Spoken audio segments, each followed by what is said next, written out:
Chapter 1. After finally passing the civil service exam and becoming a prison doctor, I had my prison access revoked today, all because in my past life, my best friend stole my access pass, posing as a prison official. She claimed she could get inmates out for money, collecting over $10 million in dirty cash before secretly releasing more than a dozen death row prisoners. When the scheme came to light, everyone pointed the finger at me, accusing me of taking the bribes and freeing the inmates.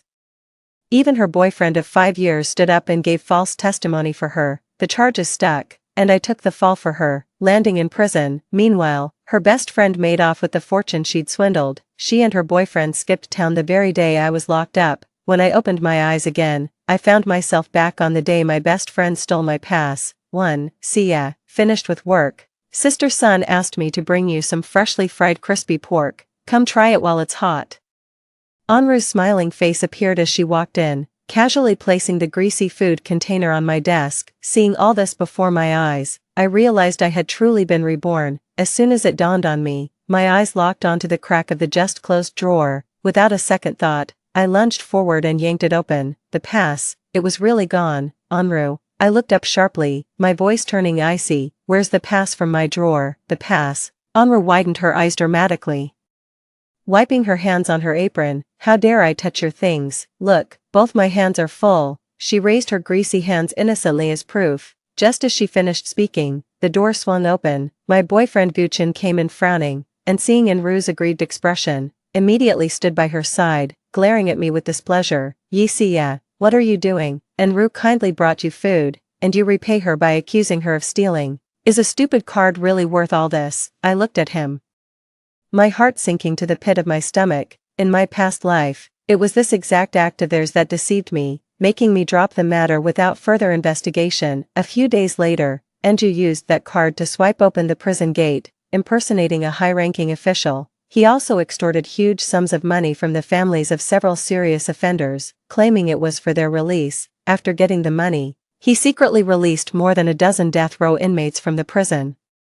When the truth came out, the families wept heart-wrenchingly at the prison gate, all accusing me of swindling their money and releasing the prisoners without authorization. Guchen also stepped forward, pointing at me and shouting, "It was Yi Siya who did it. I saw her taking the money with my own eyes." I desperately tried to defend myself, insisting I hadn't done it, but with both eyewitness testimony and material evidence stacked against me, I ultimately not only lost my job but was also sentenced to 30 years for fraud and unlawfully releasing a death row inmate. On the very day I was imprisoned, Anru took the ill-gotten fortune and fled far away with Guchen. Unable to accept reality, I spiraled into self-destruction in prison. My health deteriorated rapidly, and within a year, I succumbed to illness and died. Fortunately, I've been reborn now, carrying with me the painful memories of my past life. In this life, I will never let their treacherous schemes succeed again. 2. As my thoughts snapped back, Guchen was still shielding Anru like a solid wall. All the old grudges and fresh anger flared up in an instant,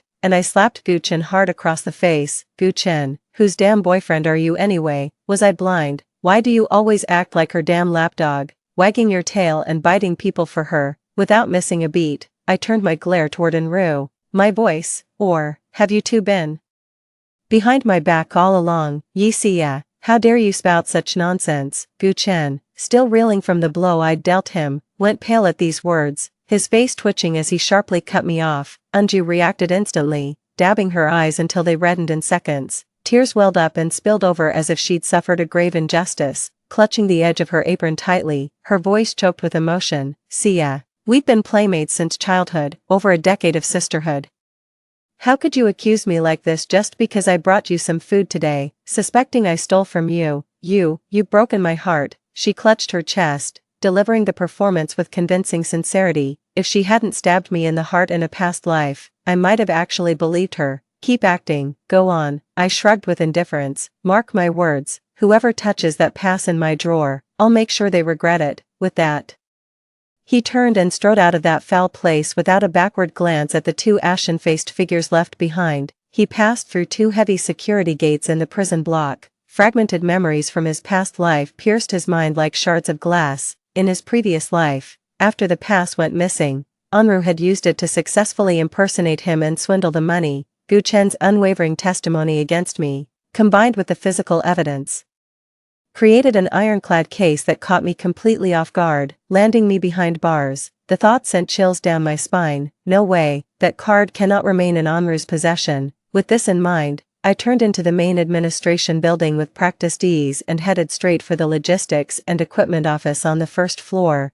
That thing is the bomb that blew me to pieces in my past life. Xiao Wang from the logistics department was slumped in his chair, legs crossed. Scrolling through short videos on his phone, I hurried over, my tone urgent and with just the right amount of panic. Brother Wang, something's wrong. I think I've lost my pass. I can't find it anywhere. What should I do? My rapid-fire question stunned Xiao Wang so much that he even put down his phone. Lost it? That's going to be a real problem. He clicked open the permission management system on his computer screen, tapped a few keys, and pulled up my account information. We need to report it lost immediately and have the system forcibly deactivate the card's permissions. If someone finds it and misuses it, the consequences will be far worse than just a financial penalty. As he spoke, he moved the cursor over the force logout button. I nodded repeatedly. Yes, Brother Wang, lock it now, log it out. We need to deactivate it completely, to avoid a major incident. I'll fill out the application right away. Chapter 2, without hesitation. Xiao Wang clicked confirm. With a soft beep, the green icon representing my pass on the screen instantly turned gray, and a striking red text prompt box popped up below. Logout successful. Alright, done. After saying this, Xiao Wang handed over a loss report application form. Fill this out, sign it, and hand it back to me. I'll submit it to start the process for your new card. Be careful when coming in and out this week. Either ask a colleague to swipe you in, or get security to open the door for you. I gripped the pen and scrawled my signature flamboyantly in the applicants section. The weight that had been crushing my chest finally lifted. While working the night shift, Guchen called, trying his best to sound gentle. Hey, Sia, still upset? Anru was really out of line this afternoon. I'll give her an earful later. She meant well. That card of yours, did you find it eventually? Everything okay? I held the phone, a cold smile curling at the corner of my mouth, thinking to myself, what a convincing performance of crocodile tears. Card, oh, you mean the pass. Found an old one that still works. The new one must have fallen somewhere. Not a big deal for now. There was a half-second pause on the other end, followed by an insincere voice saying, that's good then. After a few rushed words, the call ended abruptly. I remember in my past life, it all happened just a few days after I lost the card. This time, I'm curious to see what tricks they can pull now that the card's been deactivated. 3. Right after hanging up, my phone suddenly vibrated. I tapped to open it. It was Anru posting on her social feed, an alternate account I registered during my school days. And Anju's social media feed is still open to me. The latest post has no caption, just a single image, my prison pass, below, immediately followed by a QR code image. The caption floated arrogantly above the image, bailout service, professional reliable, we have connections, even death penalty cases negotiable, limited slots, join the group now. She finally made her move, with trembling hands. I scanned the QR code, the screen redirected, and an invitation to a group chat titled Path to Rebirth popped up. My finger hovered over the join group button. I hesitated for a second, then pressed down firmly. The next moment, the group chat instantly filled with profile pictures and red notification dots. A dozen anxious profile pictures flooded the screen, most with names like XX's mom, XX's dad, or waiting for my child's return. Boss, can that good-for-nothing son of mine really get out? But he's serving a life sentence. Just tell me how much it'll take, boss. I'd sell everything I own if it means getting my son back home. What about my husband? He got 15 years. Is there any hope? Please, give it to me straight. And Rue spoke up under the group name Prison, Internal, her words dripping with condescending impatience. Everyone, quiet. What's the rush? If I say I can get them out, I can get them out. My connections at the top are solid. Got it. I've even sprung a few death row inmates. The group chat exploded instantly, flooded with a frenzy of messages mixing fear and euphoria. Price, life imprisonment or death penalty, flat rate 10 million, 5 million for 10 to 15 years, 3 million for under 10 years, no bargaining. The screen's glow cast a cold light on my face. Please, and haggling continued to scroll through the group. Boss, I really can't come up with 10 million, I beg you, please show some mercy. That's right, boss, 5 million is way too much, even if I sold my house. It still wouldn't be enough with the excuses. If you don't have the money, get lost. Don't waste my time. Anru cut them off without hesitation. If you're broke, go borrow, or sell something. Hell, even robbing is an option. The price is fixed, not a penny less. If you can't pay, don't bother saving them, let them rot in jail. She paused, then quickly typed another line. Quit stalling and get the money. 24 hours, not a second more. After this message, Anju's profile picture remained completely still, with no further response. The group chat fell into a desperate, deathly silence. After a long while, a few profile pictures timidly appeared, carrying a desperate sense of humility. Boss, we'll pool the money together. Please, you must save our child. Yes, we'll pool our resources. We'll do whatever it takes to get him out. 1, 2, 3, 10 heads finally gritted their teeth and agreed. I silently counted the numbers, feeling a chill run through my fingertips at that moment. Anru, you've got some nerve. After taking a moment to compose myself, I finally pressed the screenshot button and saved everything. Anru, Guchin, your days of ease are numbered. 4. Visiting day. A long line had formed outside the prison gates, with family members clutching their visitation slips, their faces brimming with barely contained anticipation. I stood by the second-floor window, my gaze cutting through the crowd, zeroing in on the back entrance. A few figures huddled together furtively in the shadows of the distant perimeter wall. About 10 people, both men and women. They were waiting for someone. Soon, a figure bundled up tightly slipped quickly along the side path from the cafeteria. A large black baseball cap was pulled down low, almost covering half the face, paired with huge sunglasses and a thick black face mask. It's Anju, even bundled up like a dumpling. I could spot her affected way of walking from a mile away. Through the crowd and the distance, I couldn't make out what she was saying. I saw her wave forcefully at the dozen or so family members, then lower her voice and speak a few hurried words. The family members immediately stirred and crowded closely behind her. Anju warily glanced around, then suddenly waved her hand, leading the group to quickly break away from the visiting line.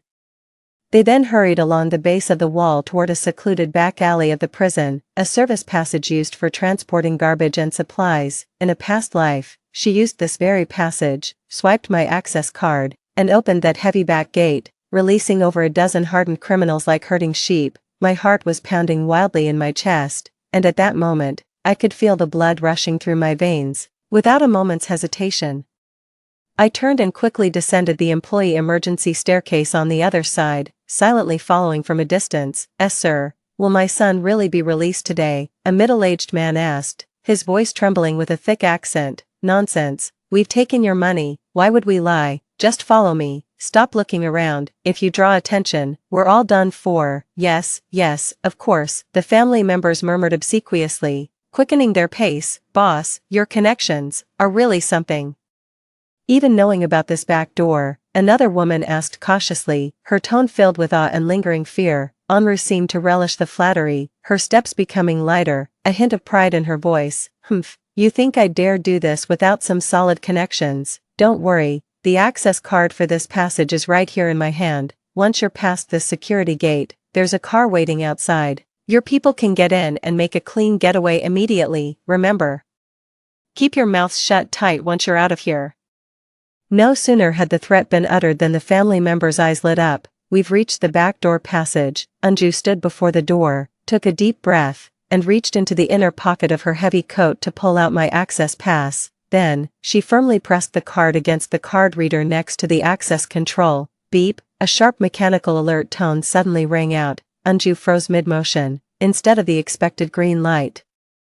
The small indicator above the access control flashed a glaring red. A deathly silence fell over the scene. Anju seemed startled by the red light, staring in disbelief at the card reader before looking down to scrutinize the card in her hand. Muttering to herself, she frantically slammed the card against the reader once more. Seeing the persistent red light still blinking, Anru's voice broke completely. Why won't it open? Access denied. That's impossible. I clearly. 5. Beep. Access denied. Please try again. The icy electronic voice echoed relentlessly through the dead silence of the backdoor passage, grating on everyone's nerves like a sharp blade. A harsh red light glared, illuminating Anru's suddenly pallid face and the bitterly ironic access card in her hand. Impossible. This can't be happening. Anju was completely panicked, her voice shrill and piercing, all traces of her former confidence and arrogance gone. Like a madwoman, she slammed the card against the reader. Then picked it up and frantically swiped it over and over again. Beep, access denied, please try again. Beep, access denied, please try again. Chapter 3. Each cold automated announcement felt like a sledgehammer blow to the hearts of the dozen family members clinging to their last shred of hope behind her. A gray-haired old woman suddenly clutched Onru's arm, her nails digging deep enough to draw blood, her voice trembling uncontrollably. Boss, why won't this door open? Where's my son? We gave you all the money. Exactly, where's the money? 10 million. I took out a loan shark to scrape it together. If the door won't open, how are people supposed to get out? The middle-aged man's eyes were bloodshot, his voice a hoarse roar, spittle spraying all over Onru's face. Scammers, are they scammers? Refund our money, give us back our hard-earned cash. My husband is still in there waiting to die, say something. Despair instantly turned into overwhelming rage and panic. The crowd surged like a boiling pot, instantly trapping Onru in the center. Curses, cries, accusations, and the shoving and grabbing nearly overwhelmed her. Someone yanked her hat, another pulled at her scarf. Her carefully disguised face was moments away from being exposed to the furious crowd. Get away from me, don't touch me. Onru struggled desperately, her voice trembling with tears and fear. Her sunglasses were torn off, revealing terrified eyes. The card's rigged. It has to be Isia. She's behind this. She set us up. I don't care who you are. The door won't open. No one can get out. Where's the money? A burly man grabbed Onru by the collar, nearly lifting her off the ground. Just then, the phone in Onru's pocket started vibrating frantically. It was a call from Guchen. My heart sank like a stone, clutching at this lifeline. Onru fumbled to answer the call, her voice trembling with tears and sheer panic. He's here. Hey, Guchen, something's wrong. The door won't open. The card's not working. They're going to kill me. Hurry. And, on the other end of the line, Guchen's voice was equally frantic, even tinged with a hint of panicked disbelief, as he cut her off sharply.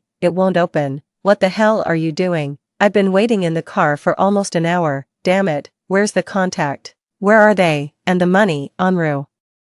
I'm telling you, if we can't get him out and this gets leaked, we're both finished. Figure something out, now.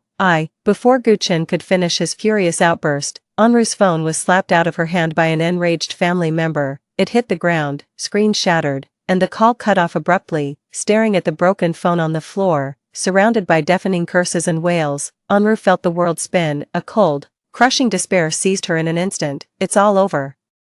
She never dreamed that all her meticulous planning would come to this. In the end, it all fell apart over a mere pass. So close, yet so far. Watching Anju being torn apart by the furious crowd, I hid in the shadows, overcome with indescribable satisfaction. She brought all of this upon herself. Anju's cries grew faint, yet the crowd's curses and scuffles grew increasingly frenzied. Just then, a flurry of hurried footsteps and shouts suddenly echoed from the distance. 6. The chaos at the back entrance alerted the prison security. A piercing alarm sliced through the prison air. Armed guards swarmed the scene, forcibly separating the nearly hysterical relatives from the disheveled Anju, who lay collapsed on the ground. Make way, police, clear the area. Several uniformed officers pushed through the crowd, rescuing Anju from the grip of the enraged family members. Everyone calm down, no shouting, no fighting. What's going on here? Who authorized this gathering? This is a restricted area, Captain Jean demanded sharply, his eyes scanning the group. The family members, upon seeing the uniformed guards, rushed forward as if they had finally found both an outlet for their frustration and someone to deliver justice. Officer, help us, we've been scammed. This con artist ruined us. She took millions from us, promised to get him out, couldn't even get the door open, claimed she was a prison official, said she had connections. Turned out to be a total fraud. Give us our money back, make her return our hard-earned cash. All fingers instantly pointed at Onru, who was still trembling in fear, held back by the guards. Onru was frozen with terror, yet her mind raced frantically under the threat of death. Hearing Yi Sia's name repeatedly mentioned by the furious family, and recalling Gu Chen's words on the phone, we're both finished. A vicious plan instantly took shape in her mind. She suddenly raised her head and, mustering all her strength, screamed at the top of her lungs. It wasn't me. I didn't deceive anyone. It was Yi Xia, the prison doctor. Yi Xia, it was her. She gave me the card. She told me to impersonate the boss and collect the money. She said she had connections on the inside, that she could get people released. The money, All the money is with her. I was just running errands for her. I was fooled by her too. You should be arresting her, not me. I stood at a distance, watching as she once again, just like in a past life, threw all the blame on me. He sneered inwardly, clenching his fists in silent fury. Anru, you really won't give up until you've hit rock bottom. Even now you're trying to drag me down with you.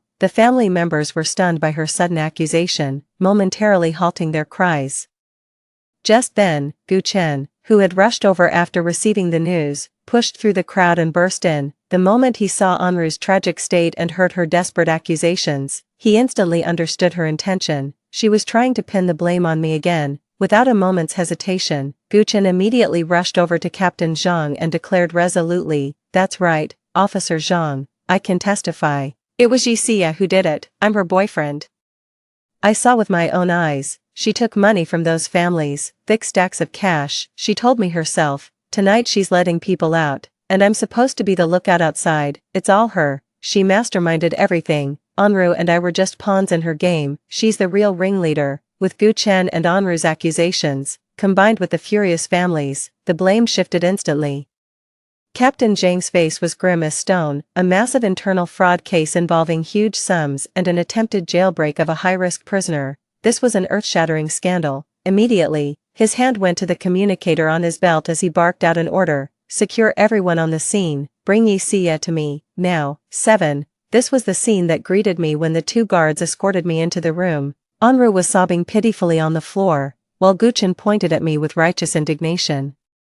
The furious glares from the family members felt like they could tear me apart. Captain Zhang looked at me sternly and said, "Yixia, Anru and Gu Chen have accused you of abusing your position to embezzle large sums of money and attempting to release a high-risk prisoner. What do you have to say for yourself?" As these words hung in the air, every eye in the room instantly fixed on me. A flicker of malice and smugness passed through Anju and Gu Chen's eyes. I calmly glanced at them, a faint, cold smirk curling at the corner of my mouth. "I've been waiting for this moment, Captain. They've accused me of such serious charges. I'd like to know, do they have any evidence?" "Evidence? Of course I have it." No sooner had I finished speaking than Anru scrambled up from the ground, shouting at the top of her lungs. She then pulled the deactivated pass from her pocket and raised it high in the air. "This is the proof. This card belongs to Yixia. She gave it to me herself," saying it could unlock the back door and let people out. With a smug look, she handed the card to Captain Zhang and shot me a mocking glance. Seeing her gloating expression, I felt not a trace of panic but couldn't help letting out a soft chuckle. Little did she know that I had already anticipated this very day in my previous life. Chapter 4. Since fate granted me a second chance at life, how could I not have made preparations in advance? When she saw me smile, Anru's face visibly paled. Her lips trembled as she pointed at me and scolded, "Feng Xia, you've made such a grave mistake, and instead of showing remorse, you dare to laugh." I tilted my head slightly, my gaze turning icy cold as I looked at her. "I'm laughing at your sheer foolishness and ignorance, Anru. Do you really think you can frame me with a deactivated card?" I slowly walked up to Captain Zhang, took the pass from his hand, and gave it a gentle shake. This card was indeed mine, but I reported it as lost and had its permissions revoked days ago. As my words hung in the air, Anru's face turned deathly pale. She stared at me in disbelief, muttering under her breath, "No way, that's impossible. A deactivated card, you cancelled the card." I stared at her coldly and continued, "That's right, Anru. What you stole was nothing but a useless card. Otherwise, why would it be worthless?" Anru stood frozen in place as if struck by lightning, her eyes filled with shock. Captain Zhang's gaze shifted back and forth between Anru and me, clearly weighing the situation and making a judgment. "Yixia, do you have any proof that this card has been deactivated?" he asked in a low voice. A slight smile tugged at the corner of my mouth. "Of course, just check the system, it'll show everything clearly, down to the exact date and time." "Captain Zhang, think about it. If I really intended to deceive anyone, why would I use a useless card and ask Anru to bail someone out? Wouldn't that just blow my cover on the spot?" "There's only one explanation. The person who took my card had no idea it had been deactivated, then she tried to use my card for some shady dealings, but ended up shooting herself in the foot." 8. Anru's face was now ashen with fury, her lips trembling uncontrollably as she struggled to utter a single word. Captain Zhang looked at me, his gaze now carrying a new weight of scrutiny and assessment. "Yixia, we will look into the situation you've described. Captain Zhang's brow furrowed deeper and deeper. After speaking, his gaze at Enru was filled with suspicion and anger, his voice carrying an authoritative edge. "Enru, you'd better give me a reasonable explanation for why you stole someone else's card." And he scanned the circle of 10 family members standing around them. "What on earth is going on here?" Anju's face was contorted beyond recognition, yet she still tried to argue her case. "No, that's not what happened. I didn't steal it. She's lying. She's the one who gave me the card, and she never told me it was unusable when she handed it over." I curled my lips into a mocking smile. "Oh, really? Then tell me, when and where did I give you this card, and who can back up your story?" Anju was left speechless. She glanced around, and the family members who had once held out hope for her now glared at her with even fiercer anger, their voices trembling. "You were the one who slipped it to me secretly, telling me not to let anyone find out." "Slipped it to you secretly? How ridiculous." I shook my head gently, my tone dripping with sarcasm. "Enru, do you really think anyone would believe that?" I stepped closer to her, my voice low and forceful. "You stole my card, impersonated a superior to collect money, attempted to release a serious criminal, and now that you've been caught, you're trying to pin it all on me. How very thorough of you." Anju kept backing away until she hit the wall with nowhere left to retreat, her voice trembling as she cried out, "You, stay away, you're framing me." "I didn't do it." I stopped in my tracks, tilting my chin up slightly. "Framing you? Ha, let's see who's really framing whom." With that, I gave a contemptuous smile, ignoring her unreasonable outburst, and pulled out my phone to show all the screenshots saved on that alternate account. The bailout they were talking about was happening through this group chat called Path to New Life. The person behind it was this account using the name Prison Internal. I turned my phone screen toward Captain Zhang and the others, clearly showing Enru's social media post featuring my pass photo, along with the bold bailout caption and the group QR code. There were also chat logs between Enru and the family members in the group, along with the family's desperate replies of agreement. "The owner of this account," I said, my gaze icy and fixed on Enru, "is her." Enru's face instantly turned pale. She stared wide-eyed, fixated on my phone screen, her lips trembling. This can't be. You're lying. You fabricated the evidence. This is fake," she screamed, lunging forward to snatch my phone, only to be subdued by security the next second. I raised an eyebrow slightly. "Whether it's fake or not, Captain Zhang will find out soon enough when he investigates." With that, I shook my phone again. By the way, I just happened to capture the entire scene. How Enru kept failing to swipe my pass card at the security gate earlier today, how she scorned me moments ago, and how Guchen rushed in to give false testimony. At these words, Enru completely broke down. She collapsed to the ground, unable to even cry, just shaking her head frantically. "It wasn't me. I didn't frame her. She was the one who made me do it." Meanwhile, Guchen's eyes darted around in panic. He instinctively tried to back away but was firmly restrained by the guards behind him. Anju was completely panicked at this point, shaking her head desperately with a trembling, tearful voice. However, no one believed her excuses anymore. The family members watched her disheveled state with eyes full of anger and disappointment. "You liar. You've ruined us. Pay us back. Give us our money back." The family members surged forward, surrounding Enru completely. If not for the police presence, they would have beaten her to death on the spot. Enru was squeezed in the middle, barely able to breathe. Captain Zhang looked at the chaotic scene before him and barked, "Everyone, stop. Police are here. No shouting, no violence." Then he glanced at Enru with a flicker of disgust in his eyes, waving his hand dismissively. "Take them away. All of them, interrogate them one by one."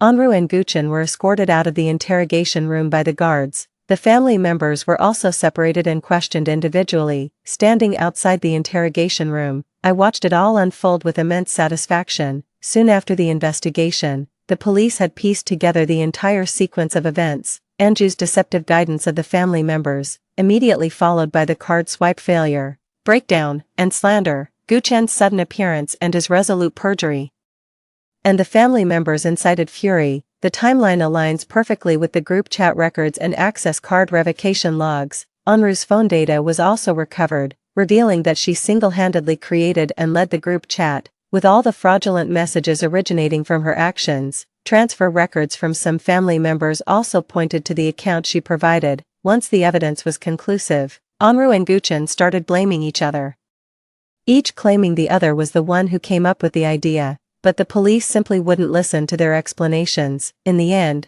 Unruh was sentenced to life imprisonment for multiple charges including fraud and impersonating a state official to deceive others. Impossible. As an accomplice to fraud, Guchen was sentenced to 15 years in prison for perjury and concealing major criminal activities. Finally, it was all over, in this second life.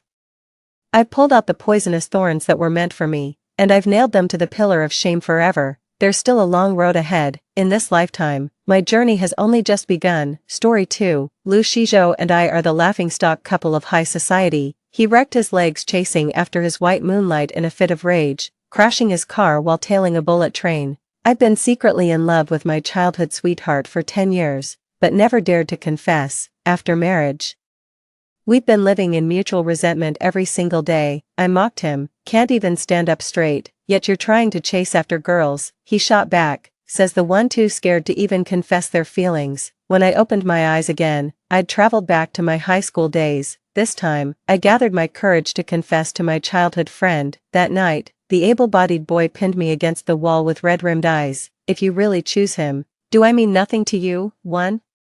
Came across a viral video of a high school heartthrob publicly confessing to his childhood sweetheart. I squealed with excitement while spamming the like button on my tablet. Ugh, childhood sweethearts are the absolute best. When I turn 19, I want a relationship just like this. Seated in his wheelchair, Liu Shizhou closed the documents and rubbed his temples in frustration. Xinyang, could you keep it down? As if struck by a thought, he scoffed. Couldn't even confess back then, like you'd ever get a girlfriend. My scrolling finger froze mid-swipe, a sudden sting pricking my nose. I'd been secretly in love with Zhou Du, my childhood friend, since we were kids, but I was too terrified that a failed confession would cost me even our friendship, until 5 years ago when Zhou Du left without a word to pursue opportunities abroad. My family's bankruptcy unexpectedly led me to marry Liu Shizhou, who already had someone else in his heart. Thus ended a decade of unrequited love. The more I thought about it, the sadder I felt, so I got up to retreat to my bedroom. Passing by Liu Shizhou, my anger only grew with each step. Unable to resist, I gave his wheelchair a light kick. Look who's trying to play the romantic hero, now he can't even stand on his own feet. You. Liu Shizhou's face instantly turned livid with rage. In the 3 years since marrying Liu Shizhou, we've been at each other's throats everywhere except the bedroom. Leaving him speechless instantly lifted my mood. I even slept more soundly that night, too. I must have dozed off for a while when someone lightly nudged my arm. Frowning irritably, I muttered, Liu Shizhou, give me a break tonight, will you? Suddenly, bursts of muffled laughter reached my ears. Ha ha ha, Xinyang's totally spaced out from napping in class. Looks like that campus forum rumor was true. She's absolutely obsessed with academic genius Liu Shizhou. Yeah. She was bawling her eyes out the other day, and now she's spouting nonsense again. Class, campus forum, what the hell? I groggily opened my eyes and saw Liu Shizhou standing there in his school uniform. A delicate blush spread across his pale cheeks. It wasn't until the teacher threw me out of the classroom that I vaguely realized, did I just magically time travel back to my student days 10 years ago? The blood-red sunset blazed across the sky as classroom recitations echoed through the air. Through the windowpane, my gaze fell upon Liu Shizhou's perfectly intact legs beneath the desk, and those spotless white sneakers of his, their soles beginning to peel. Who could have imagined this mere destitute boy who spoke so little? He's destined to become a formidable powerhouse in the business world. 3. First thing after time traveling. Gotta cozy up to the big shot, of course, even if I can't latch onto the big fish, building some goodwill wouldn't hurt. At lunch in the cafeteria, I deliberately took the seat across from Liu Shizhou. The boy raised his dark eyes, meeting my gaze. What do you want? I pulled out my phone, opened the school forum and scrolled to a post, then shoved it in front of Liu Shizhou. School beauty Su Yangyang confesses to top student Liu Shizhou, while Xinyang appears heartbroken.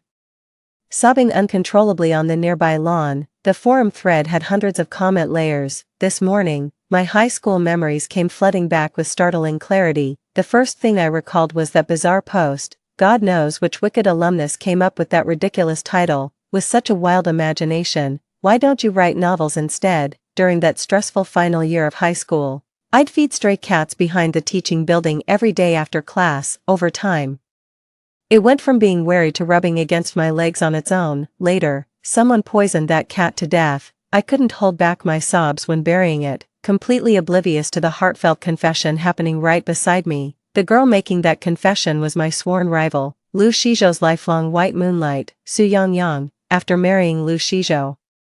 I learned from his personal assistant that he'd chased a high-speed train in desperation when he heard Su Yangyang was leaving to marry abroad. That's how the accident happened, even while unconscious. 2 words kept escaping his lips, Yangyang. But I know Su Yangyang better than anyone. With that innocent face of hers, she takes perverse pleasure in watching scholarship students fight for her attention. She'd even say in front of all her friends. Watching these poor souls sink deeper for me gives an indescribable sense of accomplishment. After explaining the Tieba incident, my throat was parched. I took a small sip from the mineral water on the dining table, yet Liu Shizhou's face remained unreadable, giving no hint whether he believed me. After a long silence, he finally spoke calmly. "Oh, that's my water you're drinking, me, // 4. Liu Shizhou was desperately short on cash, and money was the one thing I had in abundance. I paid him a hefty sum to tutor me after school. I made a point of avoiding Su Yangyang every day. This time, I couldn't bear to see Liu Shizhou break his leg again, because after marrying him, even though he didn't love me and we often bickered, he never mistreated me. He agreed without hesitation, fully aware that I only married him to save my father's failing company. After arriving at the library, Liu Shizhou seemed slightly unwell. His long lashes drooped lazily as slender fingers massaged his temples. Spreading open my book, I asked with gossipy curiosity, "Do you like the girl who confessed to you that day?" Liu Shizhou lowered his eyes, his expression unreadable. "Why are you asking this?" I shook my head and opened the pencil case. "Nothing much, just wanted to tell you, no matter how much you like her, always put your own safety first from now on." Consider it a piece of advice for Liu Shizhou. Liu Shizhou's dark eyes remained calm, as if he didn't quite grasp what I was trying to say. Somehow at that moment, I was overwhelmed by a sudden sense of my own pettiness. Maybe in my eyes, Su Yangyang isn't exactly a good person, but what if in Liu Shizhou's heart, Su Yangyang is worth sacrificing everything for? The atmosphere turned awkward, so I randomly pointed at a physics problem. Enough small talk. I can't solve this problem. Could you walk me through it? Liu Shizhou picked up his pen, glanced at the problem, and began writing on the scratch paper. He carefully explained each formula needed for every step. Snowflakes drifted outside the window as his knuckles turned red from the cold, still clutching the pen. Several frostbites marred those slender, elegant fingers. All right, I get it now." I swiftly snatched the pen from his grasp and tucked a hand warmer into Liu Shizhou's arms. He froze for a moment. When he came to his senses, he only dared to warm his hands on the outer layer. Was Liu Shizhou this well-behaved in his youth? Then the chatterbox Liu Shizhou I married must be an imposter, right? After finishing one problem, I randomly pointed to another in the book. "I can't solve this physics problem either. Liu Shizhou, could you take a look?" Liu Shizhou picked up his pen and casually asked while explaining, "Didn't you say you hated physics the most?" As the words left his mouth, he seemed to realize it was inappropriate and quickly added, "I hear you complaining about it to friends every day." My gaze fell downward. "I want to study abroad at a foreign university. To find a friend." The pen in their opposite hand froze mid-stroke, knuckles turning white. Liu Shizhou's brow furrowed as his expression abruptly cooled. He put down his pen and said coldly, "I can't do the rest." "Me? That's a lie. I just saw him solve this problem in 3 minutes. And you're literally the god of academics. Are you kidding me?" Just like 10 years later, Liu Shizhou's temper would flare up without warning. I've never been able to understand him. The atmosphere grew tense when my phone suddenly buzzed twice on the table. It's a message from Zhou Du. "Yangyang, I'm returning home the day after tomorrow. Can you come pick me up?" 5. Zhou Du's returning this time to deliver the commencement speech as an honored alumnus. Over half the student body had shown up. I sat in the front row, watching the spotlighted figure on the stage. The girls beside me were whispering excitedly, "Senior Zhou is so handsome. I wonder if he's single." "Don't even think about it." Rumor has it Zhou Du's rejection list could form a line stretching all the way to France. With looks like his, who could resist falling for him? I had a crush on Zhou Du too, just like any other girl experiencing first love. Ever since I can remember, Zhou Du had always been the most dazzling among all my childhood friends. Whether it's academics, looks, family background, or character, he excels in every aspect. Nearly every girl I know has confessed their feelings to him. The most vivid memory I have is when one of our childhood friends publicly confessed to Zhou Du. Zhou Du slumped irritably on the couch and hooked his arm around my neck. "You all approached me with ulterior motives, didn't you? Seems like Yangyang is the only one who genuinely sees me as a brother." I sipped my juice, lowering my head in guilt. Truth is, I was the one with the most hidden agenda, just too cowardly to confess. Seeing the girl's heartbroken expression only made me feel more sorrowful. A failed confession means even the chance to remain friends slips away. The waves of applause snapped me back to reality. The speech had ended. 6. Joe walked toward me. All that talking really worked up an appetite. Joe and I headed to the cafeteria together. During the meal, quite a few people kept glancing our way. I absolutely detested those prying stares. Even clearing the dishes draws constant stares, muttering complaints under my breath as we left the restaurant. You've got way too many admirers. We might as well be zoo gorillas with all this attention. Though barely audible, Joe caught every word. He suddenly asked me, "What about Yang? Do you like her?" I looked up in disbelief, meeting Joe's smiling eyes. That intense gaze made me start to harbor an impossible thought. Could it be? He likes me too. In that moment of distraction, I completely forgot I was descending the stairs. My foot slipped, sending me crashing hard toward the ground. 7. The staircase seemed endless. Had Joe not grabbed me with lightning reflexes, I'd probably be sipping convalescent porridge in the ICU right now. Luckily it's just a scraped ankle with some skin torn off, and a slight sprain. The school nurse applied antiseptic ointment, and the stinging pain brought tears to my eyes. After dressing the wound, the nurse had us stay for observation. Joe sat on the chair by the bed, flipping through my recent test papers. Your grades have improved quite a bit. Have you set your sights on any particular university? I also heard you have a crush on someone. Joe runs our school's online forum. I shook my head awkwardly. No, they're just making things up. About college, I haven't really figured it out yet. Joe closed my exam paper, a faint smile playing at the corners of his lips. Then come to my university in the future. I can wait for you, Yang. Those words hit me like a ton of bricks, leaving me dizzy. Only when he stepped out to take the call did I start to regain my composure. What on earth did Joe mean by that? If it was just auditory hallucinations before I fell, this time it couldn't possibly be right. Just as my mind was in complete turmoil, an anxious female voice rang out at the school infirmary door. "Uncle, Lou is having a terrible headache. Could you please come check on him?" It was Su Yang, followed immediately by Lu Shijo's voice. "No need, I'll just lie down and rest through this class." Su Yang looked so frantic she seemed on the verge of tears. "That won't do." Rustling sounds came from the other side, likely the doctor examining Lu Shijo, while the school nurse fetched medicine. Su Yang's bashful voice drifted through the curtains again. "Lu Shijo, did you reject me because you've fallen for Shenyang?" The air hung heavy for seconds as I clutched the sheets, pretending to be invisible. After what felt like eternity, Lu Shijo's hoarse voice came through the wall. He said, "No." Su Yang's lips curled into a pleased smile. "Then I can rest easy." At that moment, an inexplicable bitterness flooded my mouth. Even I couldn't figure out how it started. 8. The wound got infected, and I woke up with a fever the next morning.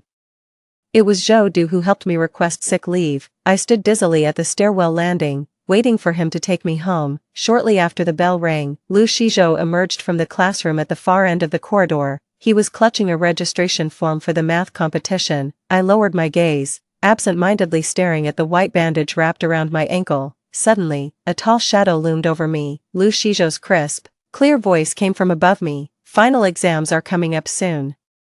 Would you like me to come to your place after school for tutoring?" I looked up, my voice hoarse beyond recognition. "No, thank you." Coincidentally, Joe was already walking out of the dean's office with the leave request slip in hand. He supported me as we moved forward, walking away from the person standing behind us. "I think, if we could start over, we probably wouldn't cross paths again, would we?" I really hope Lu Shijo took my previous words to heart. 9. After the new semester started, the teacher reassigned our seats. Seats were chosen based on final exam rankings. Lu Shijo got first pick. He walked into the classroom and went straight to his usual seat, middle row, right side by the window. When it was my turn, I chose the seat by the window at the far right of the third row. Glancing out, I saw rows of cherry blossom trees in the courtyard. The blossoms in late March will be absolutely stunning. After that, I never initiated more than a few words with Lu Shijo. The only updates I got were hearing about his latest math competition wins at award ceremonies. The school's guaranteed admission spot was undoubtedly his for the taking, yet even after winning the competition prize, he still sat for the college entrance exams, voluntarily yielding the guaranteed admission to another classmate, probably wanted to attend the same university as Su Yang. But none of this concerns me anymore. 10. On the day the college entrance exam ended, I truly felt like I'd been given a second chance at life. The bell rang, and a liberating breeze swept over me. Stepping out of the examination hall, watching female classmates rush into their boyfriends' arms with radiant happiness on their faces, it suddenly dawned on me. Did I really marry Lu Shizhou without ever experiencing a proper romance? Yang, over here. Zhou Du stood not far away, calling my name loudly alongside my family. It suddenly came back to me. During the 2-day break before the college entrance exams, my deskmate took up fortune-telling. She said, Yang, this month favors romance. Your confession success rate hits 80%. Is this the universe nudging me to prevent future regrets? Then I'll take the leap, no matter the outcome. 11. So after the college entrance exams, my deskmate Xiuan and I went wild for days before I finally remembered I was supposed to confess my feelings. It was Zhou Du who texted me first. Wanna go out tonight? Can't, I've got a high school reunion tonight. Text me when the party's over. I'll come pick you up. Alright. The night hummed with restless energy. I'd put on special makeup and wore the new black princess dress I bought yesterday while shopping with Xiuan. It was a style I'd never tried before. The party was already in full swing when I arrived at the private room. I slipped into a corner seat. Xiuan emerged from the crowd and playfully bumped my shoulder with a giggle. Oh my god. I knew this dress would look amazing on you. Who would have guessed you had such a killer figure under that plain school uniform? Honestly, forget that guy you're planning to confess to. I'm halfway in love with you myself. You still haven't told me. Is he someone from our class? Her voice kept rising with excitement, drawing glances from nearby classmates. Keep it down. I quickly covered her mouth and made a shush gesture. My panicked gaze darted around until it locked with Lu Shizhou sitting in the far corner. Doesn't he always skip these class reunions? At this inopportune moment, I remembered our last post-marriage argument. Lu Shizhou's mocking words slipped out. Too chicken to even confess, like hell you'll ever get a relationship. I've never told a soul about my feelings for Zhou Du. Not even Zhou Du himself knew. So how the hell did Lu Shizhou figure out I liked Zhou Du? Before I could think, Shenhuan pressed again about which class I was in. I picked up the fruit wine on the table and took a small sip. I don't go to your school. By the time the party was halfway through, I'd already downed 3 glasses of fruit wine, just enough liquid courage without getting properly drunk. 12. When I heard people clamoring to move the party to dinner, a glance at my watch told me it was getting late. After saying my goodbyes to the event organizer, I slipped out of the private room. Just as I was hesitating whether to text Zhou Du, a hand yanked me into the stairwell. It was Lu Shizhou. Not a threat. My guard immediately dropped. He reeks of alcohol. I could tell he was in a bad mood. Lu Shizhou, are you mad at me? Who pissed him off? Lu Shizhou suddenly closed in on me with a mocking laugh.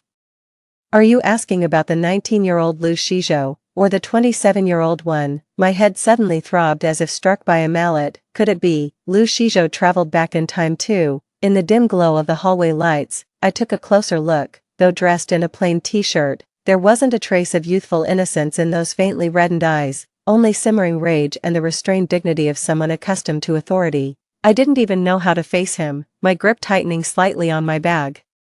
When did you get back? Just now. The moment I returned, I heard she was going to confess to someone else. A restless fury churned in his chest with no outlet. 19-year-old Lu Shizhou was furious, but 27-year-old Lu Shizhou was even angrier. I pursed my lips. What are you so mad about? I didn't do anything wrong. We used to be married, but now we're not. Maybe we should just go our separate ways. The words died on their lips as a cold mouth sealed them shut.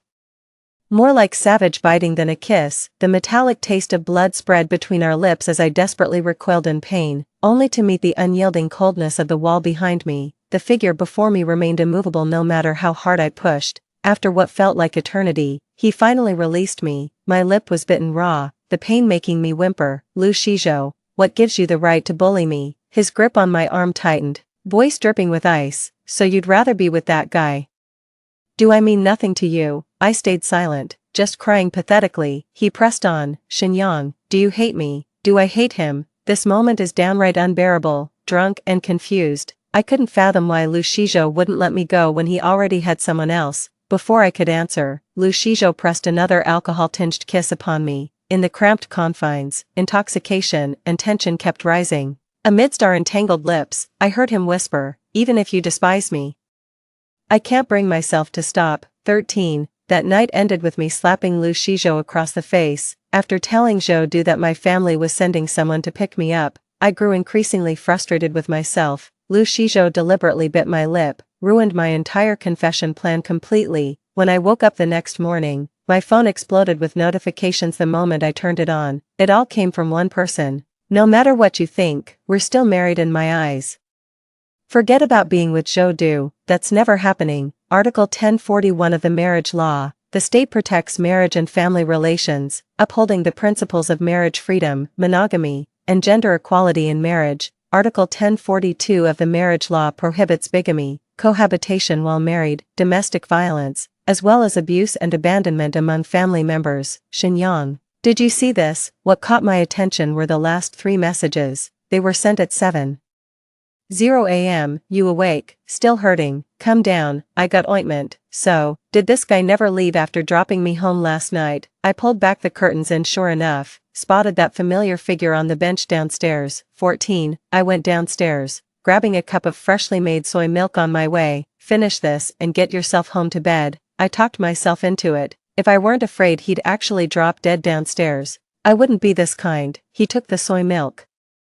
I glanced sideways. The cuts by his mouth looked worse than mine. This guy's a rabid dog, biting me even if it means biting himself in the process. I spoke up to reason with him. Lu Shizhou, in 10 years we'll both be carrying torch for others, just going through the motions. Now that we've been given a second chance, why repeat the same mistake? Lu Shizhou cut me off coldly. Stop overthinking it. I told you, you're staying with me. I was so furious I wanted to stomp my feet. How can you be so domineering? You're head over heels for Su Yangyang, yet you won't let me pursue my own happiness. Lu Shizhou frowned. I don't have feelings for Su Yangyang. I was there in the school infirmary that day when you were with Su Yangyang. I heard every word of your conversation. You're the one who said you don't like me. What gives you the right to tell me what to do? Lu Shizhou was speechless. When had he ever said he didn't like Shenyang? Soon he realized the misunderstanding between them. Shenyang, when I said no, I meant it wasn't because I like you that I rejected her. Even without you in the picture, I'd have turned her down. I had a splitting headache at the time and couldn't be bothered to explain. Had I known you were listening, I would have said the whole thing properly. All this beating around the bush is giving me a headache. Yeah right, like I'd believe that. I pursed my lips and got up, ready to head home for a nap. Shenyang, Lu Shizhou called out to stop me. I froze. My legs have healed. I can stand now. A faint breeze whispered past my ears. I heard Lu Shizhou's voice. There lingered an imperceptible tremor within. 15. Both our families were there when seeing Zhou Du off abroad. At the security checkpoint, he turned back and flashed me a smile. On the way back, my mind wandered through countless thoughts. I think Zhou Du said something similar to me before my rebirth. But that was meant for the real 18-year-old Shenyang. Back then, Shenyang couldn't understand, or rather, didn't dare to understand. Even with liquid courage that night, I probably still couldn't have confessed. Even if I went back to high school, my mind is no longer that of an 18 or 19-year-old girl. At 18, Shenyang's heart would race uncontrollably at the sight of Zhou Du's face, longing to be with him. But at 26, Shenyang instinctively weighs countless considerations, such as Zhou Du aspires to make his mark abroad and build an extraordinary career. I prefer staying close to home with more modest ambitions. In his free time, he enjoys adrenaline-pumping activities like rock climbing and racing. I'd rather stay indoors tending to my flowers. His gentle demeanor was merely a facade, masking an inner ruthlessness few could fathom, yet I was his polar opposite. The moment our paths crossed again at the airport, I should have known. Zhou Du and I were never meant to be together. I might have unknowingly fallen for someone else. As I stepped out of the airport, 16, a beggar walking towards me bumped into my shoulder. Though in a hurry, he still turned his head to apologize. I forced a smile. It's nothing, excuse me. That face looked strangely familiar, but I couldn't for the life of me remember where I'd seen it before, until his figure grew smaller and smaller, eventually vanishing into the crowd. That very night, I dreamed about my past kidnapping experience. In the dream, it was during my junior year of college. What the police described as a terrifying ordeal was just a nap to me. During my junior year, I was walking down the street when 2 strangers suddenly grabbed me. All I remember is being drugged and tied up in the back seat.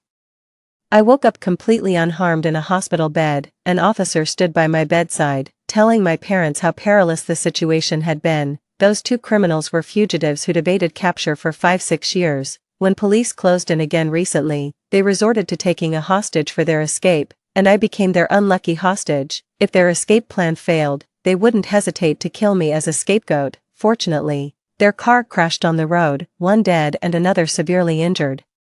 They were captured on the spot by the police. The impact came at such a tricky angle that the back seat took minimal damage, so I walked away without a scratch. Just as I was secretly celebrating my luck, the dream scene abruptly shifted. In the kidnapper's car, I was tied up unconscious in the back seat. The kidnapper in the passenger seat nervously glanced at the rearview mirror. "Boss, besides the cops, there's a damn sports car tailing us." The driver kept his eyes on the road, his face twisting into a demonic grin. "Screw them, once we're past this stretch of road, we'll lose them for good." As we neared the fork in the road ahead, the sports car suddenly accelerated, plowing into the kidnapper's vehicle with blinding speed before anyone could react. The roar of engines, wailing sirens, and panicked shouts all flooded my mind at once. A swarm of police officers closed in from all sides. Through the swirling dust, I finally made out the figure in the driver's seat of the sports car, Liu Shizhou. Thick streams of blood trickled down his forehead as he lay there unconscious. I rushed forward in desperation,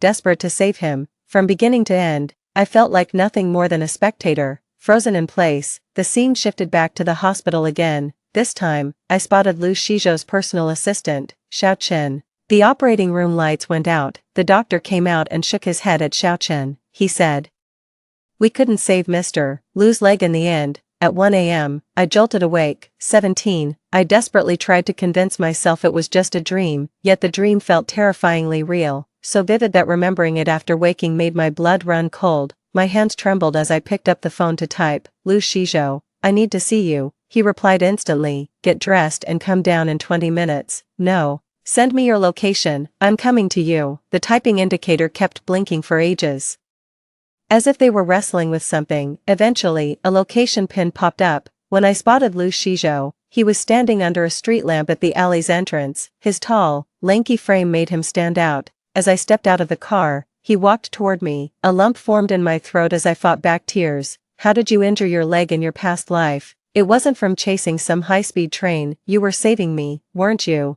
Liu Shizhou fell silent, his steps freezing abruptly. He seemed stunned by how I'd figured it out. "Were you never going to explain unless I asked?" This time, he didn't hesitate. My eyes burned with anger, yet no words would come out. "Yes." After what felt like an eternity of stalemate, Liu Shizhou suddenly furrowed his brows. He pulled me forward as my feet dragged like they were weighted with lead. Liu Shizhou pressed me down onto a roadside bench. "Take a seat first." He pulled a bottle of floral water from his shorts pocket. Looking down, I noticed several swollen mosquito bites on my calves. Kneeling down, he carefully applied it for me. My nose stung even more as I asked him, "Why do you carry this around with you?" "When you said you were coming, I remembered how this place is swarming with mosquitoes. I bought it at the convenience store by the roadside." Applying the ointment, he hesitated briefly before speaking up. "I didn't tell you because I didn't want you coming to me out of guilt. What I truly want is for you to love me for who I am." But when I found out, all I felt was heartache. I muttered under my breath, "I'm not the type to be with someone out of guilt." Someone as sharp as Liu Shizhou would never miss the subtext in my words. From where I stood, I could just make out the flush creeping up his neck. A long silence stretched between us. The silence grew so tense that I started feeling nervous, until Liu Shizhou finally set down that bottle of floral water. He sat down beside me. "The exam results come out the day after tomorrow. Which university are you aiming for?" "Haven't decided yet, but this time I'm thinking of studying medicine." After careful consideration, Luxizu quickly zeroed in on the target. "Let's go to college in City C. It's close to home and has suitable majors and universities for both of us." When the results came out, I scored over 40 points higher than I'd estimated. 18. I got accepted into the top medical school at C University. Liu Shizhou accompanied me on my first day of freshman year. His semester started 2 days later than mine. To prevent any potential kidnapping incidents, Liu Shizhou outright bought an apartment near both our universities. "Stay in the dorm during busy weeks, head home when the schedule lightens up." I knew he had remarkable business acumen, but I was still stunned to learn he'd earned enough for a down payment in just one summer. On the way to school, sitting in the passenger seat, I stole occasional glances at him. Liu Shizhou's black shirt today revealed just a hint of his collarbones, accentuating his sharp jawline. I licked my parched lips. My inner fangirl went into overdrive, yet something felt off. "Liu Shizhou, trying to show off like a peacock today. At the red light, Lu Shizhou turned to look at me. This is how I always dress at home. I thought about it, he was right. Lu Shizhou is a shirt enthusiast. Most of his wardrobe consists of dress shirts. Mostly in black and white, probably because I've gotten used to his high school fashion choices. How did I never notice how good-looking Lu Shizhou was before? Walking into campus, he pulled the suitcase with one hand and held mine with the other. Only after finishing everything did we leave, as expected.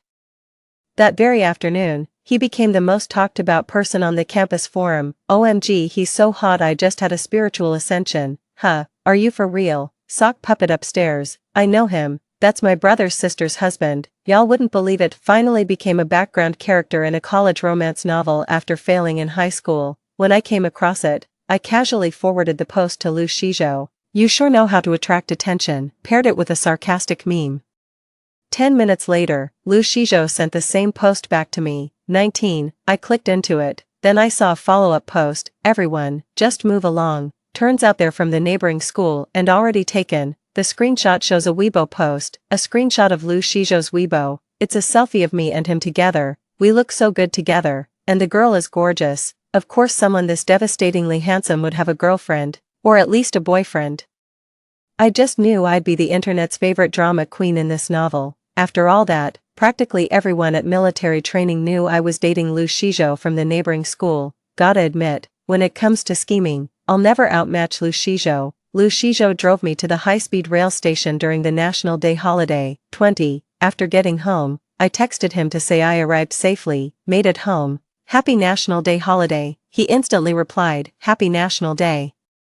Sweetheart, I sat on the couch lost in thought. It seemed like every holiday in my past life, except for Valentine's Day and our anniversary, Lu Shizhou would always use work as an excuse to send me back to my family. I used to think he had it in for me, but upon reflection, I sensed he was definitely hiding something from me. After telling my parents, I booked the earliest ticket to City C. The two cities aren't too far apart, just a 3-hour high-speed train ride. After entering the room, I hid my shoes and crawled into the wardrobe. Through the wardrobe slats, I could see into the living room. 10 minutes later, a rustling sound came from the doorway. Lu Shizhou had returned. He set down the things he was carrying and opened his notebook, went to the kitchen to boil water. I took out my phone and texted him, Lu Shizhou, what are you up to right now? Then I watched him expertly prepare instant noodles while texting me back, out enjoying a fancy dinner with friends.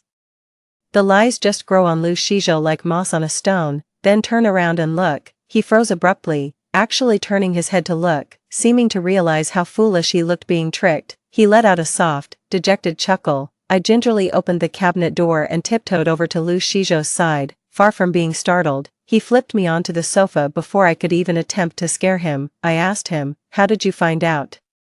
Lu Shizhou gestured with his eyes toward the mirror across the bedroom. Why did you never spend holidays with me before? Lu Shizhou's smile was strained. I've been living under someone else's roof since childhood, moved out on my own in middle school, never really celebrated holidays, worried you'd find me boring company. Those who feel unworthy love with cautious tenderness. I forcibly swallowed the bitterness rising in my throat. Then why don't you go out with friends instead? I'm holed up at home working, too busy to even cook. Xinyang, I can't wait to marry you. His voice was tinged with deep exhaustion. I pulled him down to rest his head on my lap. Hush now, just lie down and rest. Before I could finish speaking, my stomach growled loudly at the worst possible moment. Skipped lunch and spent hours on the bullet train. No wonder I'm starving. I'm hungry. Lu Shizhou couldn't help but burst out laughing. My face flushed crimson as I frantically tried to cover his mouth. Don't you dare laugh. Lu Shizhou stood up and grabbed his coat. Shall we go grocery shopping together? Just like that, we went, until 5 years ago when Zhou Du left without a word to work for an overseas company. 20. At that moment, I deliberately prolonged our kiss for over 10 minutes, feeling his scorching body heat, yet deliberately pushing him away. Alright, go attend to your business. Lu Shizhou was utterly defeated. It makes no difference whether you tend to it now or later. He straightened up and undid his cufflinks, as if struck by a thought, his hand stilled mid-motion. Lu Shizhou hoisted me up from the couch with a raspy voice. Sweetheart, go change into that little black dress. What little black dress? I was utterly confused. The next second, Lu Shizhou let out an awkward chuckle. That dress really looks good on you. The words looks good were practically ground out between clenched teeth. My lips twitched. Are we never going to let that go? That night, Liu Shizhou never did get around to writing code. The end. Story 2. I found a ring, and after putting it on, the school heartthrob Lu Minghan fell in love with me at first sight and started pursuing me madly. I'm just an ordinary person, but he insists I'm the most beautiful girl in the world. Even his friends say he's gone crazy, mocking that love is blind and he's mistaking a fisheye for a pearl. After being with Lu Minghan for 6 months, I gradually accepted this reality, let down my guard, and opened up to him, even visiting his family home. But the very next day, my ring went missing. Lu Minghan panicked, pushed me away, and demanded to know who I really was. He broke up with me in front of our friends, demonizing me as some kind of monster. The Shenli I knew wasn't like this. It's disgusting. I actually spent over half a year with a woman like this. Time rewound. And the ring took me back 6 months. Turns out wearing it could transform me into my crush's ideal type. I stared at the ring in a daze but didn't put it on again. Instead, I locked it away and never touched it. What I didn't expect was that Lu Minghan also traveled back 6 months with me. 1. After standing up Chen Jiaojiao, she didn't attend the gathering that evening. She spoke with a dejected expression. Lu Minghan never showed up to the dinner. It seems he's fallen ill. I froze for a moment before offering her some words of comfort. Then next time, Chen Jiaojiao held onto my arm and pouted. Shenli, will you come with me to the next dinner? It's all men there, and I'm the only girl. It's so awkward for me. I smiled and pushed her hand away. Why don't you just ask Lulu to go with you? Chen Jiaojiao's expression froze for a moment. She won't go. Shenli, please say yes to me. I'm begging you. I knew why Chen Jiaojiao was so insistent on dragging me along, because Sulu was pretty, and she couldn't allow her to steal the spotlight. While I was average looking, the perfect supporting character. In my past life, I followed Chen Jiaojiao to a party, but to everyone's surprise, Lu Minghan didn't take a liking to Chen Jiaojiao. Instead, he developed a special fondness for me. The green leaf beside the flower. After the party ended, Lu Minghan began pursuing me relentlessly. At first, I couldn't understand his intentions and thought it might be some prank by these privileged elites, but his subsequent pursuit and attitude gradually made me lower my guard. He treated me exceptionally well, remaining steadfast regardless of his friends' dissuasions. I could see his sincerity and was gradually moved by him, eventually becoming his girlfriend. But just when I gave him my heart, after a night of passion, Lu Minghan changed. He screamed and drove me out, claiming he didn't know me at all. I felt like I'd fallen into hell. When I returned to school, I found my ring was missing and had to go back to Lu Minghan's house to search for it. When I went back, Lu Minghan was with friends. His face was full of disgust, looking utterly repulsed. The Shenli I knew wasn't like this. It's disgusting. I actually spent over half a year with such a woman.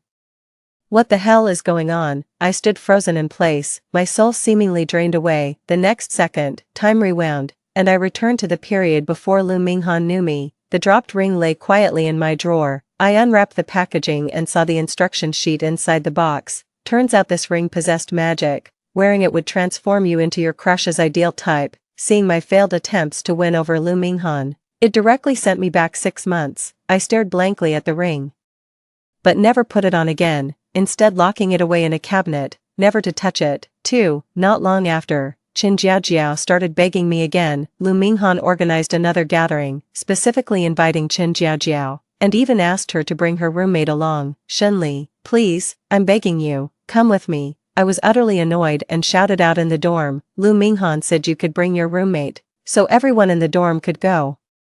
Why don't you ask them, see who wants to have dinner with Lu Minghan? As soon as I mentioned it, it quickly piqued everyone else's interest. Turns out Chen Jiaojiao had only told me about it, but now everyone knew and got excited. In the end, except for me, everyone in the dorm agreed to go. Sulu also came over to persuade me. Everyone's going, so just come along. Shenli, it's college. You should experience college life at least once. Sulu's words made me hesitate.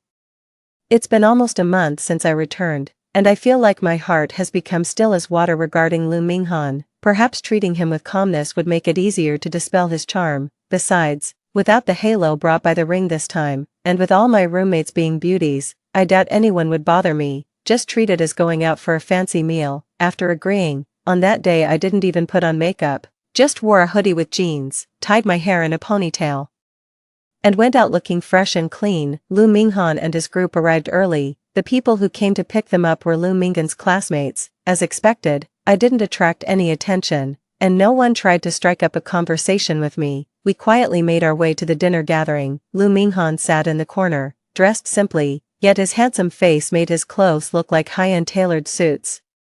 He was good-looking and came from a wealthy family. Hardly any girl could see him without their heart racing. After taking my seat, I heard Qin Jiaojiao's excited voice, "Shenli, is Lu Minghan looking at us?" I looked up and met Lu Minghan's gaze, his brows tightly furrowed, his sharp eyes held a complex expression, as if trying to see right through me. My brow twitched as I nodded with a quiet "Yes, he's looking at you." I was naturally quiet to begin with, and once the dishes arrived, I focused entirely on eating, completely disengaging from the table conversation and tuning out all the noise, until Sulu awkwardly nudged me, "Shenli." I looked up and only then noticed everyone's gazes were on me. Lu Minghan's face was dark, his expression particularly stiff. "Shenli, Lu Minghan just greeted you," Sulu whispered softly, while Lu Minghan smiled with a hint of mockery in his eyes. "Jiajiao, how long has your friend been starving to eat like this?" After Lu Minghan's remark, the room fell silent for a moment. His friend Jiang Rang was the first to react, quickly stepping in to defuse the situation. "Minghan, what kind of talk is that? You're just worried there won't be enough food. Waiter, let's order a few more dishes." Lu Minghan didn't respond.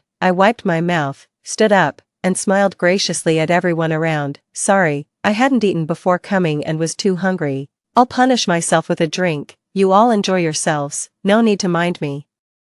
I picked up the drink and downed it in one go, but Lu Minghan still wore a sour expression, finding fault again, using a drink to toast us. "That's not very sincere." I looked at Lu Minghan with calm eyes. "I'm allergic to alcohol." Sulu awkwardly pulled me aside and explained to Lu Minghan, "Shenli really is allergic to alcohol, the kind who collapses after one drink." After I sat down, Lu Minghan kept a cold face and didn't say another word from start to finish.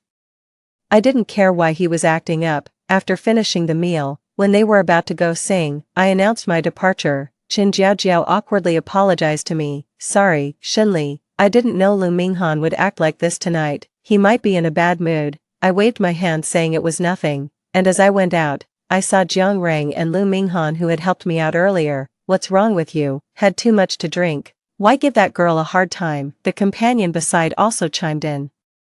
"Yeah, even if she's not good looking, you could just ignore her. Why make the atmosphere so awkward?" I happened to walk over, and those guys were all stunned. Jiang Rang was the first to react. "Shenli, let's go sing together." I smiled at him. "No thanks, you guys have fun, I'm heading back." Jiang Rang walked towards me. "Let me walk you back." Before I could speak, I heard Lu Minghan say coldly, "Let her walk by herself." 3. I looked at Lu Minghan, feeling anger rising in my heart too.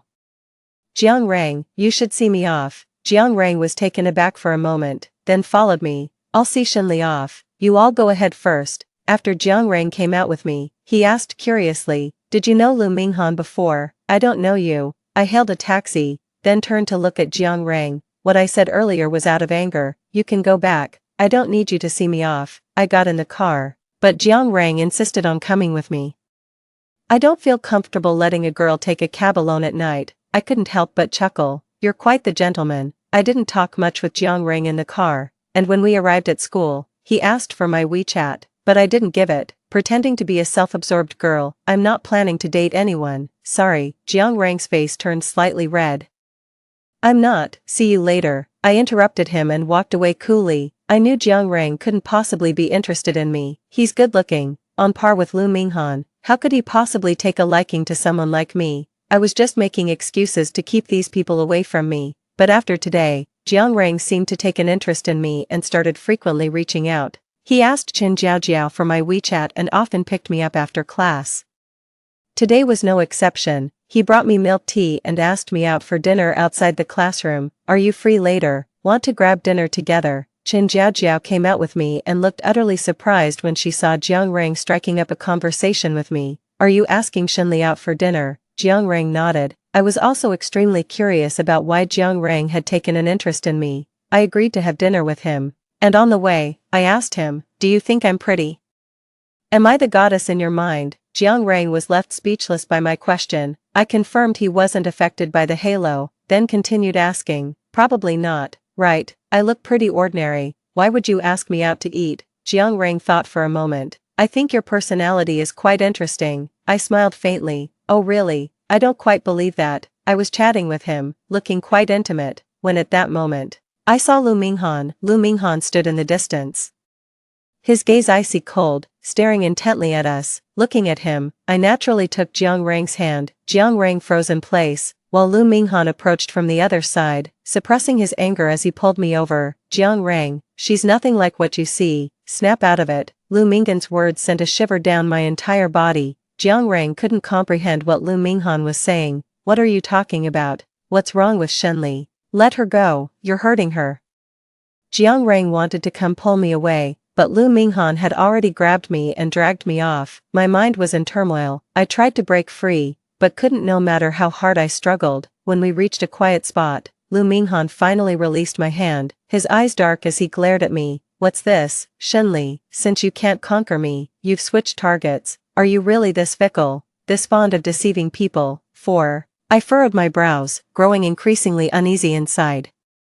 What are you talking about? Lu Minghan clenched his teeth tightly. You know what I'm talking about. I fell silent, forming a ridiculous speculation in my mind. If I've gone back half a year, is it possible that Lu Minghan also traveled back half a year like me? If that's the case, then all his current reactions would make sense. My mind is in complete turmoil, thinking how cruel fate can be to play such tricks on me. But I truly don't want to have any interaction with Lu Minghan anymore. So I pretended not to understand him. I don't know what you're talking about. I have no relationship with Jiang Rang. I'm not interested in him. Please make it clear to him and tell him to stop bothering me. I spoke wearily, silently apologizing to Jiang Rang in my heart. There was no other way. If I wanted to stay away from Lu Minghan, I had to distance myself from his friends as well. This time, I just want to live my life in peace and quiet. I'm just an ordinary person. I can't participate in the lives of those privileged elites. You, Lu Minghan looked absolutely furious. How can you be so shameless? Clearly, it was you who schemed to seduce Jiang Rang, and now you're telling him to get lost. I raised an eyebrow. What scheme am I playing? Didn't you tell Jiang Rang not to be fooled by me? I can't be bothered to deceive him, nor do I care to interact with you all. We're not close. So don't disturb me in the future. Lu Minghan sneered. It better be that way.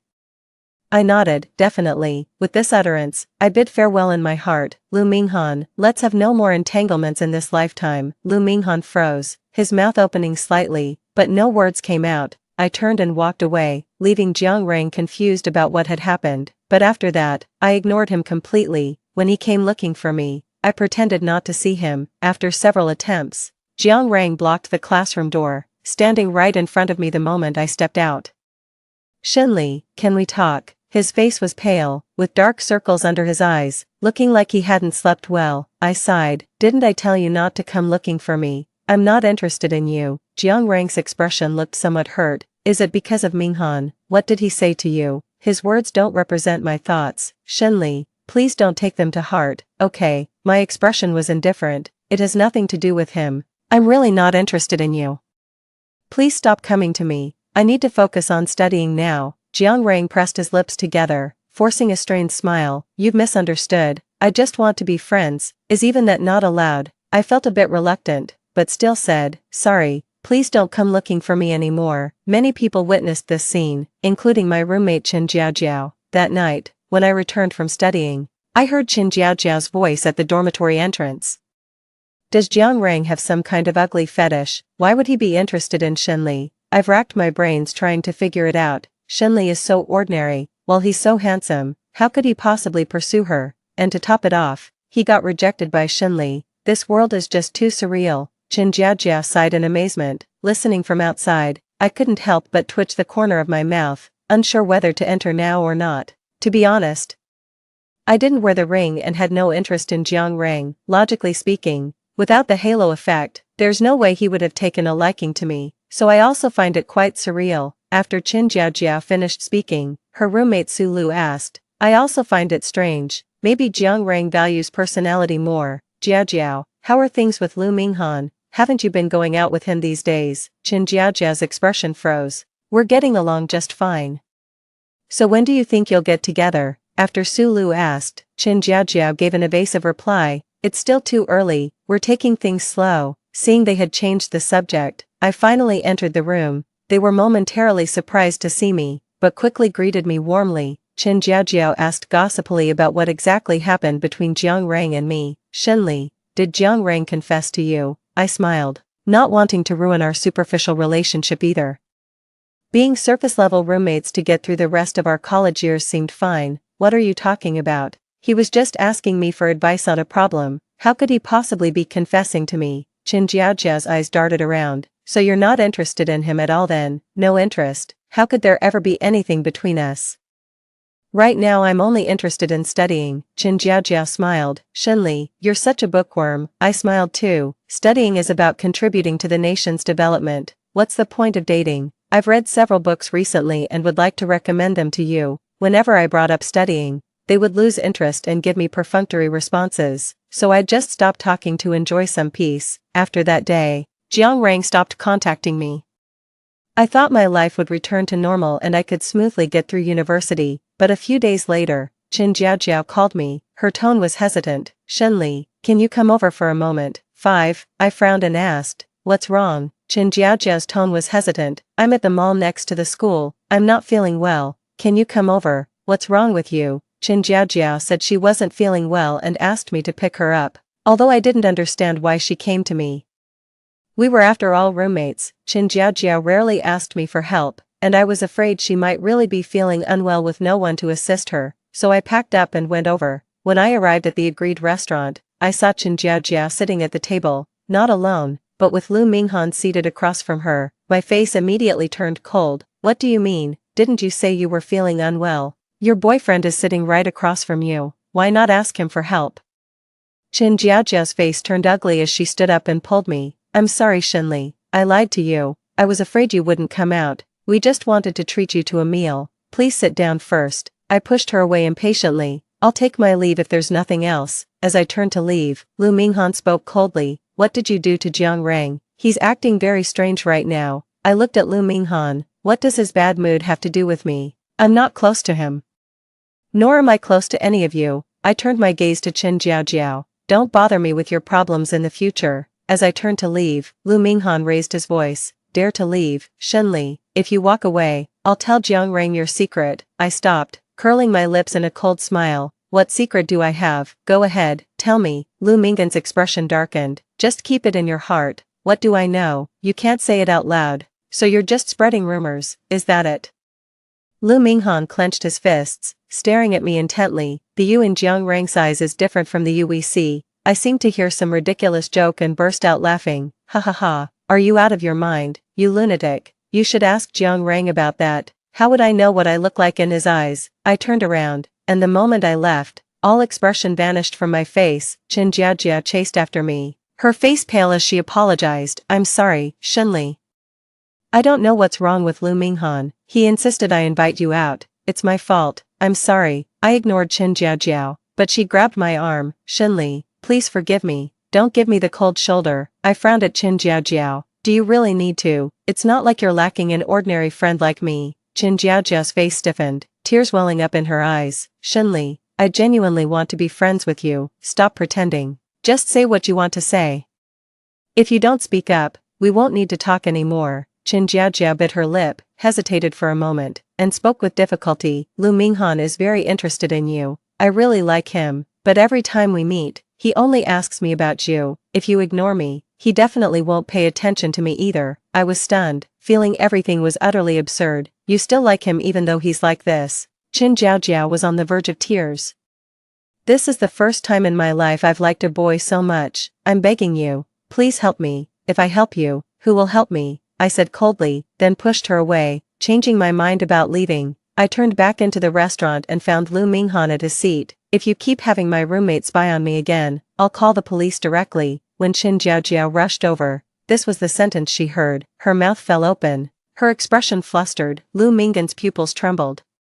His emotions complex. Shenli, what are you talking about? Chen Jiaojia came over, trying to stop me. I pushed her away with an icy glare. Chen Jiaojia, I'm telling you, if it weren't for our roommate relationship, I would have called the police. I'm willing to let you off this time, so just shut up. Chen Jiaojia immediately backed down, not daring to speak. I turned to look at Lu Minghan with cold eyes. Write me a handwritten promise letter. If you harass or surveil me again, Violating my personal rights. I'll make sure you spend a few days in jail. 6. Lu Minggan's brows were tightly furrowed, his eyes reddening. Shinli, will you write it or not? Lu Minghan said, I want to talk with you. I refused immediately. We have nothing to talk about. Lu Minghan stood up, his eyes reddened, clenching his teeth tightly. Why can you change so quickly? I raised an eyebrow and sneered, what have I changed? Lu Minghan shook his head, murmuring, no. This isn't how things were supposed to go. Shinli, have you forgotten everything? My heart ached as I picked up the phone, its screen frozen on the 110 emergency call interface. Will you sign the written pledge, or should I call the police? Lu Minggan's face stiffened. I'm not wrong. I won't write it. You're not wrong. You're not wrong to have someone spy on me. After I finished speaking, Lu Minghan stared at me intensely, suddenly raising his voice. That's because I like you. I want to pursue you, so I want to know about you. Is that really not okay? Lu Minggan's words stunned everyone present. The commotion had already drawn a crowd, and now, watching a super handsome guy pouring his heart out to an ordinary girl, everyone was dumbfounded. The most stunned person was Chen Jiaojiao. Even if Lu Minggan's behavior was unusual, in her eyes, there was no way he could be interested in me. How could such a dazzling star be attracted to someone as ordinary as me? How could this be possible? She had considered many possibilities, but this one was the only one she ruled out. I also froze for a moment before finally speaking up. I don't like you. In my eyes, you're disgusting. Write the guarantee letter, or I'll call the police. Lu Minggan's eyes grew even redder, and he trembled slightly. Shinli, stop pretending. He walked over, trying to grab my hand. You've come back too, haven't you? You just don't want to face me. Shinli, stop acting. Just tell me clearly what's going on. I just want one answer, Lu Minghan shouted, his reddened eyes making him look somewhat unhinged. I pushed him away, took out my phone, and dialed the police. Lu Minghan, Chen Jiaojiao, and I all went to the police station together. The consequences weren't too severe since no harm was done to me. Lu Minghan and Chen Jiaojiao handwrote apology letters and signed pledges, but this incident caused quite a stir at school. The mall near the school is mostly frequented by students from the same school. Someone took a video and posted it on the school forum. Before we could even resolve our dispute, the news had already spread like wildfire. The top trending post on the school forum was about us, Lu Minghan pursuing an ugly girl, and getting rejected, with the other party even calling the police. Oh my, Lu Minghan never dates. Turns out this is his type. What does that girl even look like? Video screenshot. Oh my god, she looks so plain. Even my roommate is prettier than her. This girl is something else. Not only Lu Minghan, but Jiang Rang also likes her and got rejected. Lu Minghan and Jiang Rang are still friends too. This girl's got some serious skills. While you're all marveling, I just want to learn this sister's flirting techniques, please. How did she make the two most popular guys in school fight over her? Are you all normal, only caring about looks? The woman has already reported to the police. Even if Lu Minghan is handsome, his character is quite rotten. She doesn't like him. Yet he keeps dragging her along and hires people to monitor her. If I had such a pursuer, I'd be terrified to death. You're thinking too highly of yourself. Lu Minghan wouldn't pursue you. Ha, you're insane. Valuing looks over principles. By the time they left the police station, it was already very late. Chen Jiaojiao cried until her eyes were swollen, looking pitiful enough to melt anyone's heart. Having just signed the guarantee, Lu Minghan could only glare at me fiercely, not daring to approach me for conversation again. Exhausted, I spoke to Chen Jiaojiao. Go back and move out of the dorm. I don't want to share a room with you anymore. If you're unwilling, then I'll be the one to leave. Chen Jiaojiao's voice was hoarse. I'll move it myself. Don't need your help. Her eyes held a trace of resentment as she looked at me. Then she turned to Lu Minghan, raised her hand, and slapped him across the face. You knew exactly how I felt, yet you treated me like this. You used me as a tool. Lu Minghan, how did I ever wrong you? I hate you, you scum. Let's never contact each other again. Chen Jiaojiao cried out, while Lu Minghan remained silent, sobbing. Chen Jiaojiao ran away. This incident had hit her hard. But I don't think this is a bad thing. It can make her quickly lose interest and see clearly what a scumbag he is, also preventing her from sinking deeper. When I was about to go back, I saw Jiang Rang coming over anxiously. His eyes were full of concern. I came as soon as I heard the news. Shenli, are you okay? 7. I dodged the coat he was about to drape over me. I'm fine, I'm going back. Jiang Rang was stunned. I'll walk you. I still refused. I'm not close with you. Jiang Rang held me back. It's late now. Taxis are hard to get. just think of me as your driver, alright. Lu Minghan stood aside, his face dark as he interrupted Jiang Rang's words. Shunli, don't go with him, I sighed and patted Jiang Rang's shoulder. You go pick up that one instead, he's not right in the head, so you'd better keep an eye on him. I'll ride my bike back myself. After saying that, I walked to the side, scanned a shared bicycle, pushed off with my foot, and rode back. As I rode, I hummed a song.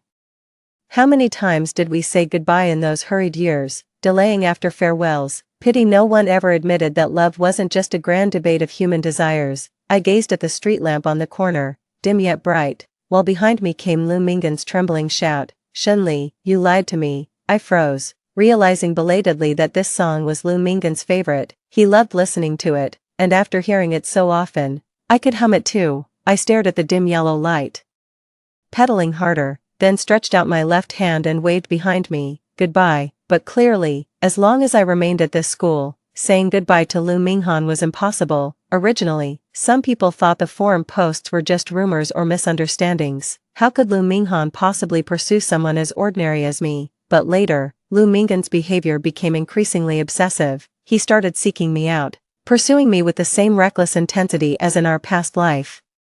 The unwillingness in his eyes reminded me of us in that previous lifetime. Back then, I believed Lu Minghan was just toying with me, so I repeatedly refused to meet him. He got my phone number from my roommate, found my payment app, and transferred me 10 payments of 5,200. When I tried to transfer the money back, he had already blocked me. With such a large amount, I definitely had to return it. Helpless, I met with Lu Minghan to clarify things with him. It was at that time that I gradually became moved by the young man's passion and sincerity. Back then, Lu Minghan truly loved me, so his childish trick worked. In this lifetime, he used the same trick again. When my phone showed a transfer of 5,200 yuan, I immediately knew it was Lu Minghan. When he sent the third 5,200 yuan transfer, I blocked him. Even if he's willing to transfer the money, I can't be bothered to look for him. This small amount means nothing to Lu Minghan. Since he noted it as a voluntary gift, let's just consider it his charity. Lu Minghan couldn't wait for me to reach out, so he called me instead. On the other end of the line, he chuckled softly, as if he'd caught me red-handed. You came back after all. You still remember me, Shunli. Even if your appearance has changed, your personality never will. The old you would have contacted me no matter what to return the money. I remained silent and hung up the phone. From today onward, I won't answer any calls without caller ID. Lu Minghan waited outside my dorm every day, holding a fresh bouquet of flowers each morning as I headed to class. He didn't disturb me, just watched me quietly. Shunli, I just want an explanation. I reported him to the school, which strictly prohibited Lu Minghan's behavior, but that didn't stop him. He stopped bringing flowers, but instead kept coincidentally meeting me around campus. Finally, I couldn't take it anymore and confronted him directly.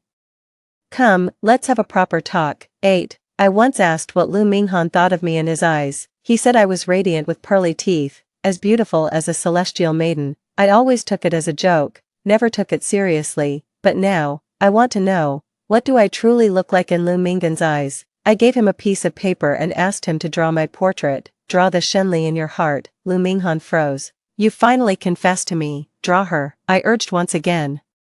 Lu Minghan took the paper and held the pen, but didn't make a move for a long while. I frowned. If you can't draw, we can find someone to do it. Lu Minghan's hand holding the pen trembled violently, suddenly gasping for breath. His entire body shook uncontrollably. Without making a single stroke, he pushed the paper and pen onto the floor. He looked at me, his eyes filled with fear and despair. I don't remember her anymore. I don't remember her. That face turned into yours. He suddenly lunged forward and grabbed me by the collar. Give her back to me. Give my Ali back to me. Lu Minghan pushed me against the wall. I silently watched as he gradually broke down, until finally, he begged me for mercy. Please, give my Ali back to me. I miss her so much. I miss her so much. Lu Minghan was crying, and my heart ached with each sob. I spoke, my voice very soft. Your Ali has already disappeared. Lu Minghan froze and asked me, where did she go? The her from before loved you, but now she doesn't anymore. So, your Ali has disappeared. As I spoke, Lu Minghan stared at my face, murmuring, she is you, isn't she? I took out that ring right in front of Lu Minghan. Lu Minghan recognized it immediately as the ring I often wore.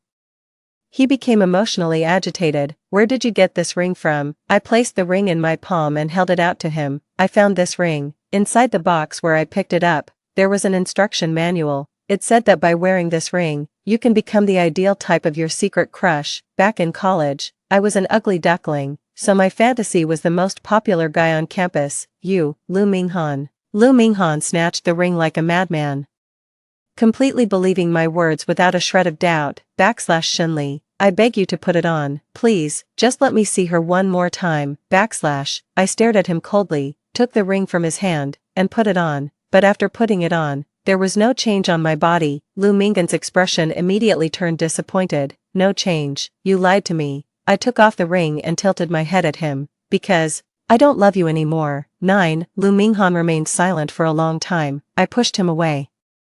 "I've explained it clearly to you, don't come looking for me again." At the moment I turned away, Lu Minghan grabbed my hand. "Ollie, can you give me one more chance?" I looked at him, my eyes filled with mockery. "Which Ollie are you really thinking of?" I pulled away from Lu Minghan's hand and saw Jiang Rang standing at the door as I left. When he saw me, his expression faltered slightly before he asked with concern, "I heard your voice and came to check."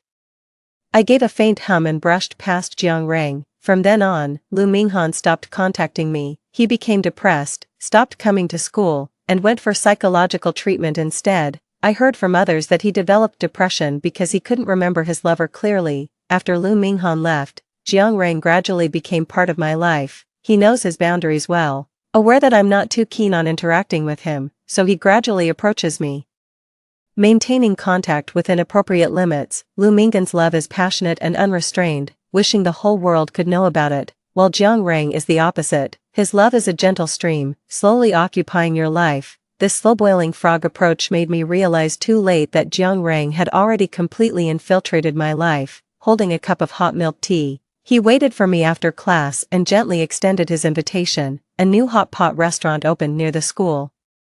"Let's go try it." He remembers my preferences. I like spicy food but have a sensitive stomach, so he always prepares yogurt and stomach medicine for me. I've never worn a ring in front of Jiang Rang, so in his eyes, I'm just me. I think this ring has lost its purpose, because perhaps I've already found someone who truly cares for me. Half a year after getting to know Jiang Rang, we graduated. Leveraging Jiang Rang's family connections, I smoothly secured a position at a prestigious large company, successfully transitioning from intern to full-time employee with a signed contract. On the day I became a full-time employee, Jiang Rang confessed to me. I said yes to him. Looking at Jiang Rang's smiling face, I asked him, "Jiang Rang, do you love me?" He held me, his voice soft. "Of course I love you, silly." I took out the ring from my hand, thinking this was my last test. Jiang Rang noticed my action. "When did you buy this ring? It's really beautiful." I told Jiang Rang to turn around, and he obediently complied. After putting on the ring, I asked him to count to 3 before turning around himself. 3, 2, 1. I'm turning around now. He turned around, his originally gentle smile turning into astonishment. It lasted only a second, then quickly vanished. I asked him with a smile, "Now, what do I look like in your eyes?" Jiang Rang remained silent. "No change." I covered my mouth and giggled coyly.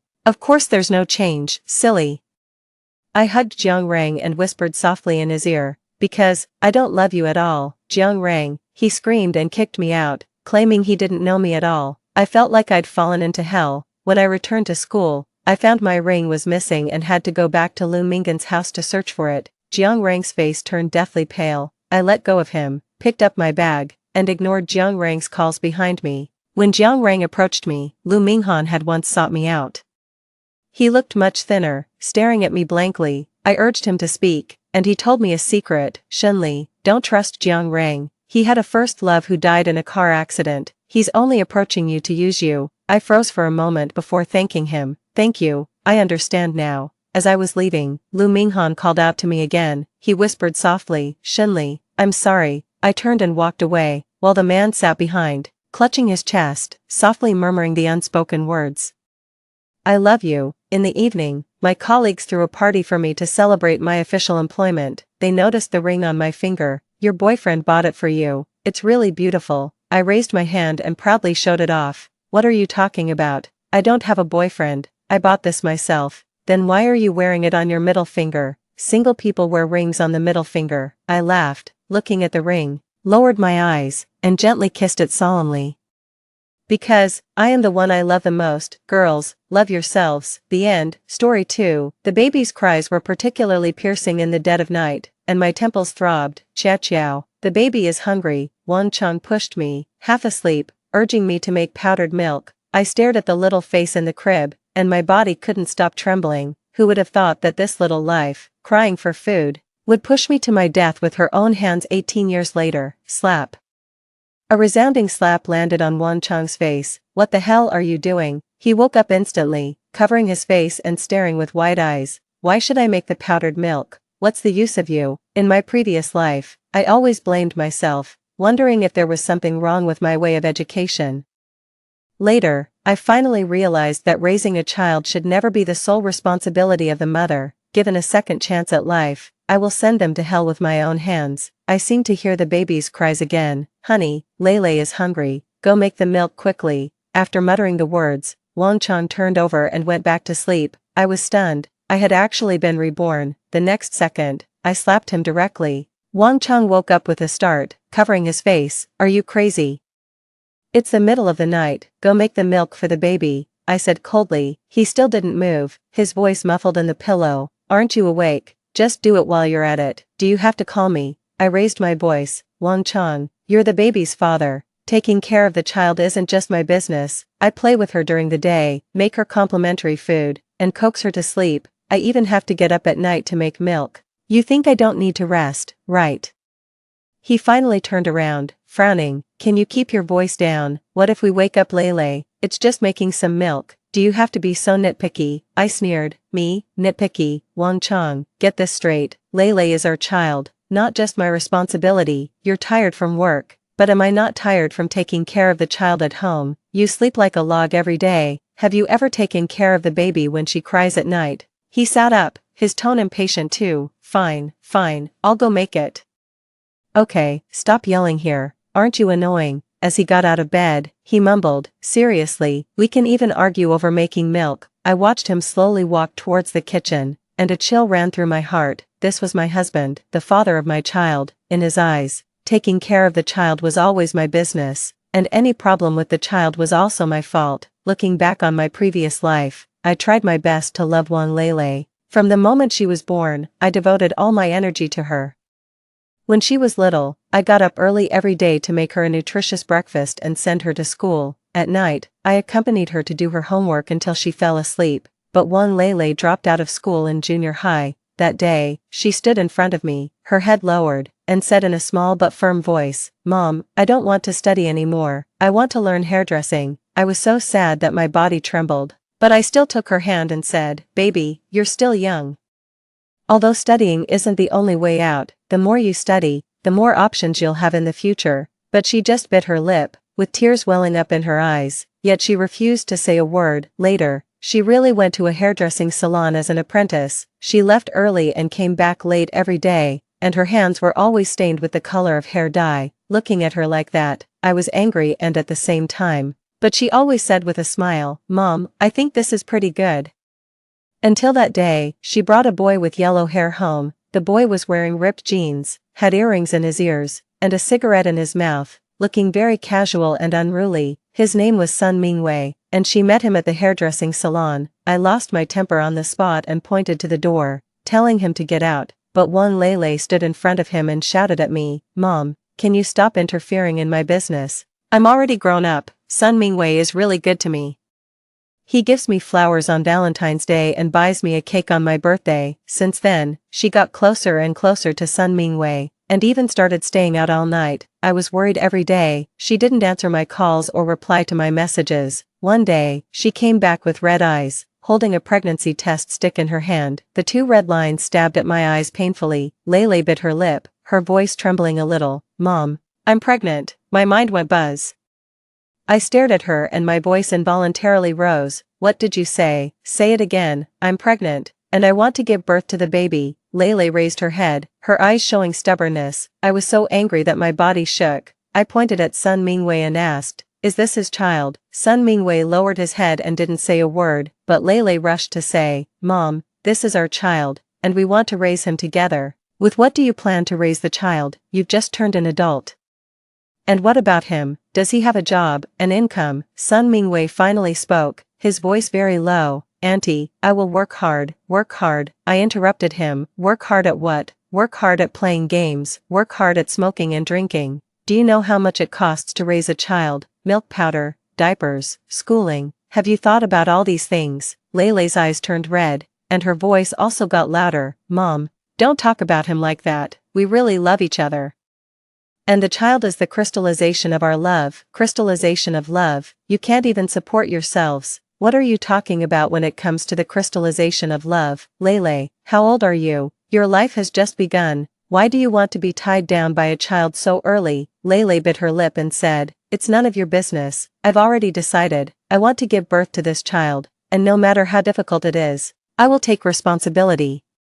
Looking at her stubborn appearance, I was both angry and, I knew that no matter what else I said, she wouldn't listen, but I still couldn't help asking Sun Mingwei, what can you give her? What can you give the child? He lowered his head, and it took him a long time to choke out a sentence. Auntie, I will find a job, I sneered. Find a job? Do you think it's that easy to find a job? Even if you do, is your meager salary enough for anything? Leilei suddenly shouted at me, Mom.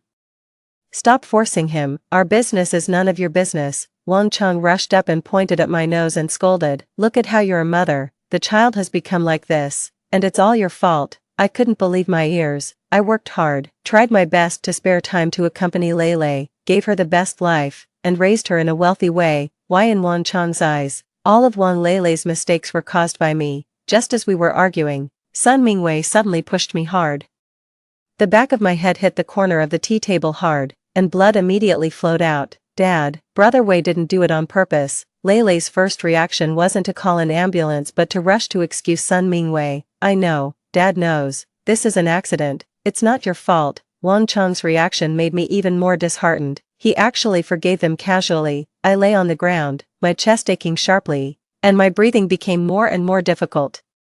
In my ears were the conversations between Leilei and Wang Cheng, and neither of them thought of saving me. I tried my best to shout, but I couldn't make a sound. At this moment, I suddenly understood that no matter how hard I tried, some people and some things were ultimately unchangeable. Leilei's choice, Wang Cheng's indifference, and my own destiny seemed to have been destined long ago. I closed my eyes, my consciousness gradually fading, and there was only one thought left in my heart. If there is an afterlife, I will definitely not live like this again. Thank goodness, I was given a chance to be reborn. The next morning, Wang Leilei woke up hungry and started crying and whining in bed. Honey, I'm going fishing. Remember to make milk for Leilei.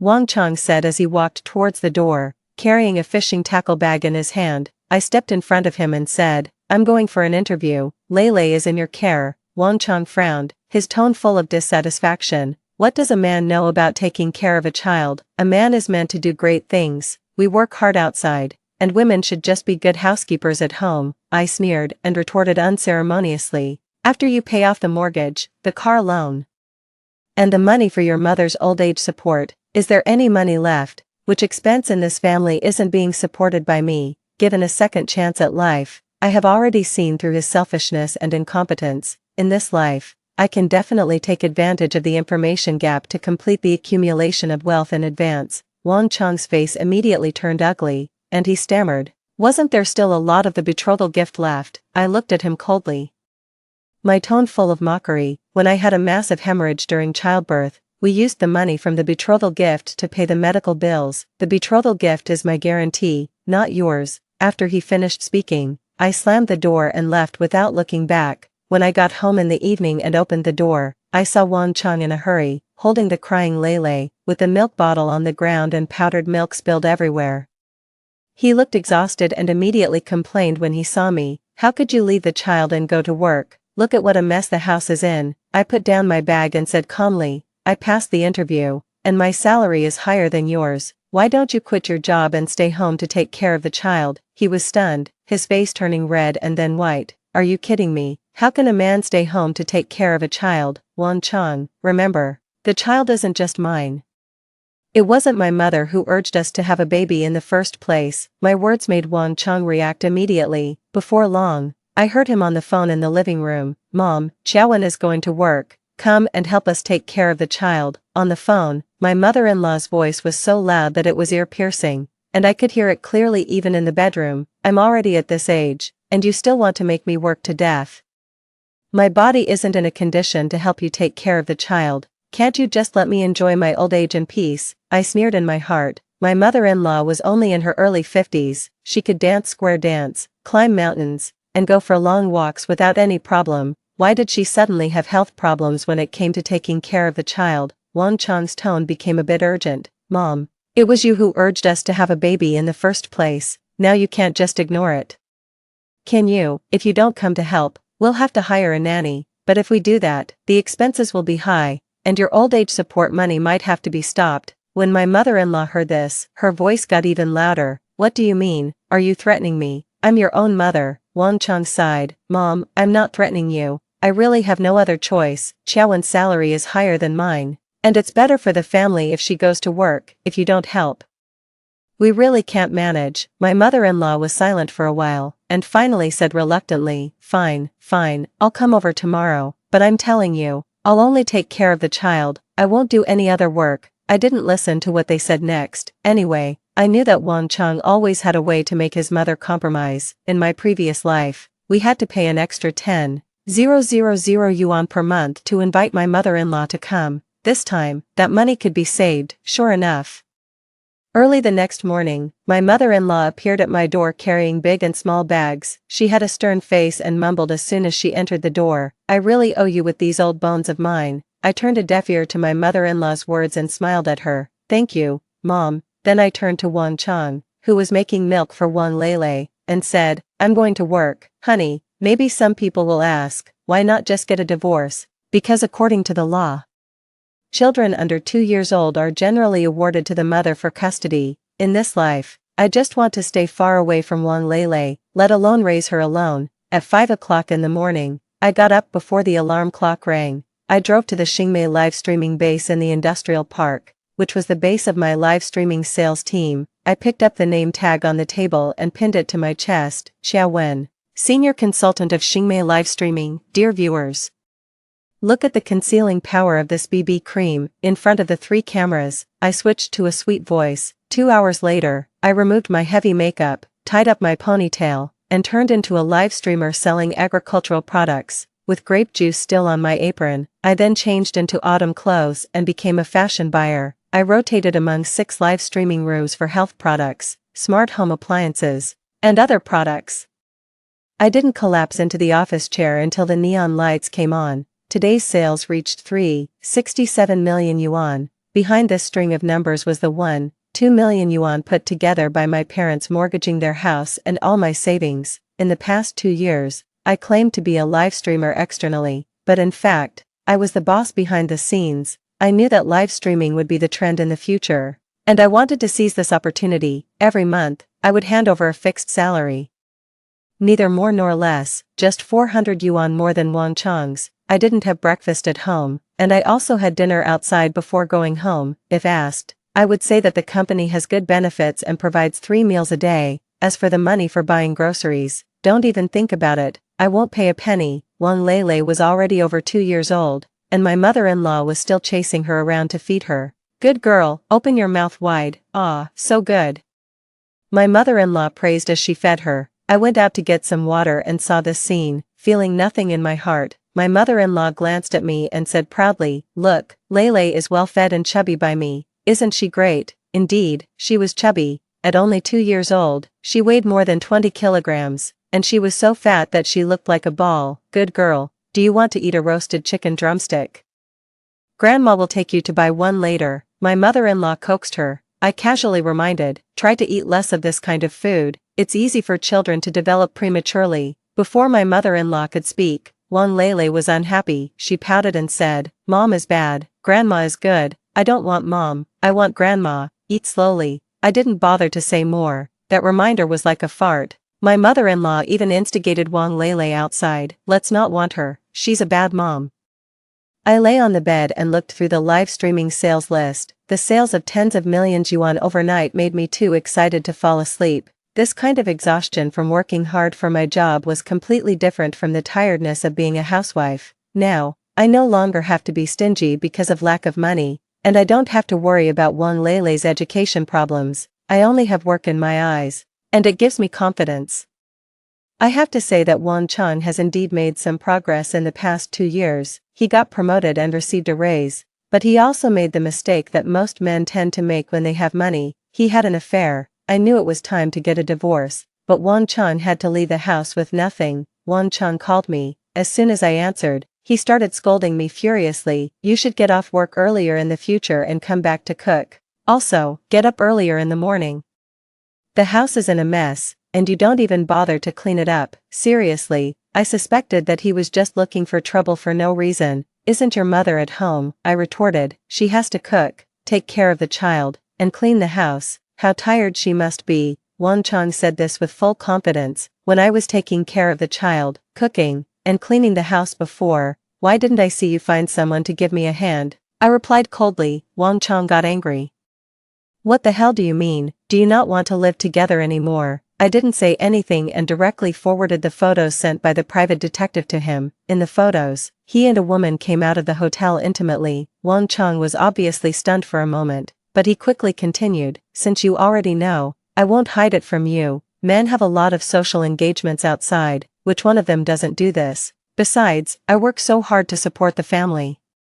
Aren't you satisfied? What's wrong with me having some fun outside? His brazenness was completely based on his own perception. Yes, in his eyes, a full-time housewife who can only do laundry and cooking is useless and deserves to be looked down upon. Even the child thought that such a mother was incompetent. But he forgot that I have a job now and have the confidence to stand on my own. You are indeed quite hardworking. It's so nice now that there are people to serve you both in and out of bed.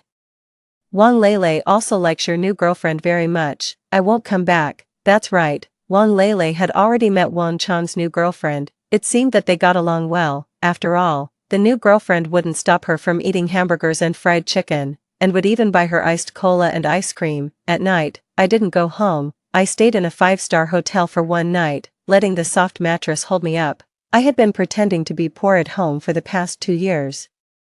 And I hadn't felt this relaxed for a long time. The next day, I rented an apartment and started a new life. I rushed back and forth between the company and the apartment every day and didn't even glance at my former home. Wang Chang panicked. Because his girlfriend was pregnant. Xiaowen, are you crazy? Why don't you come home? Are you fooling around with men outside? My mother-in-law shouted at me on the phone. Wang Leilei's voice also came through. I don't want this bad mom.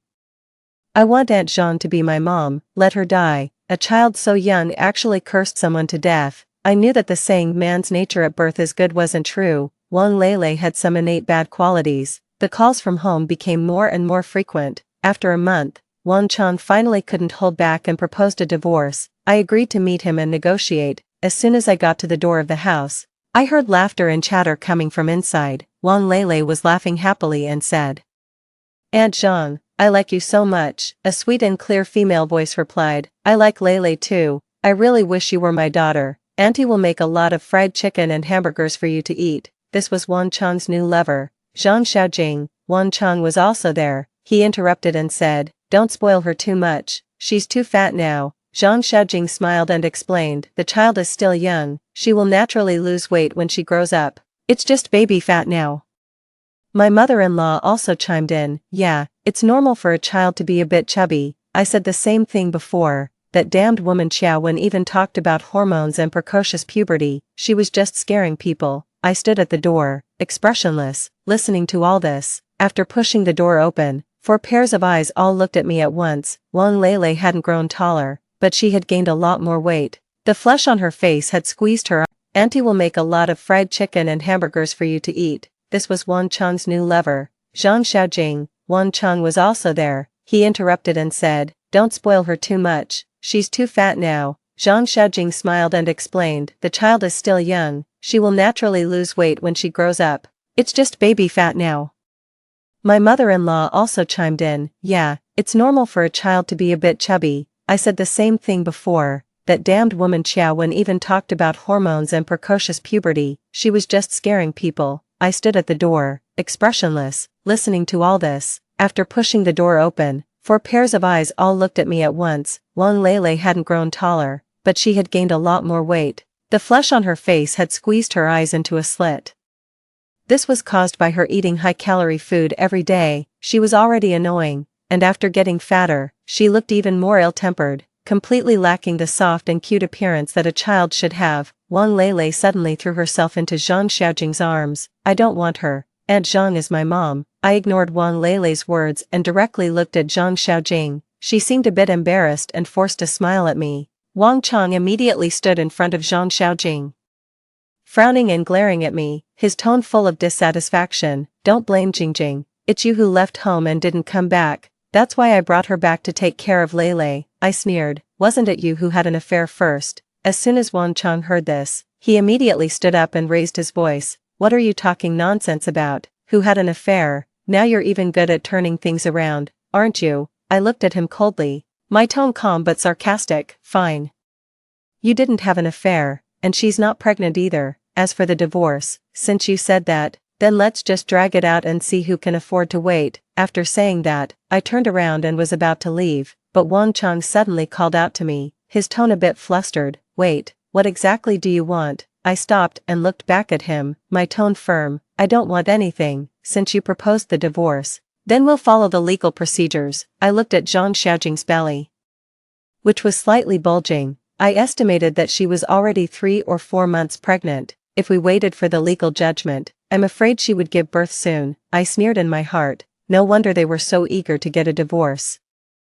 My mother-in-law suddenly spoke, her tone urgent. This divorce must be finalized quickly. My grandson can't be born without a father. After saying that, she covered her mouth. She also knew that she had slipped up. So that's it. Zhang Xiaojing was carrying a son. No wonder my mother-in-law was so anxious. I remembered that when Wang Lele had just turned 1 month old, my mother-in-law had forced me to have a second child, saying something like there has to be a boy in the family to carry on the family line. Now, it was all good. Zhang Xiaojing had helped her achieve this wish. I looked at Wang Chang coldly and said directly, since you've all planned it out, I have nothing more to say. Divorce is okay, but the conditions have to be as I say. Lele will be in your custody, the house and the savings will be mine, and you'll leave the house with nothing. As soon as Wang Chang heard this, his face immediately changed, and his tone became a bit excited. What do you mean by that? Why should I leave the house with nothing? The house and the savings were earned by both of us. I sneered and pointed at Zhang Xiaojing's belly. Just because you had an affair and got her pregnant, if you don't agree,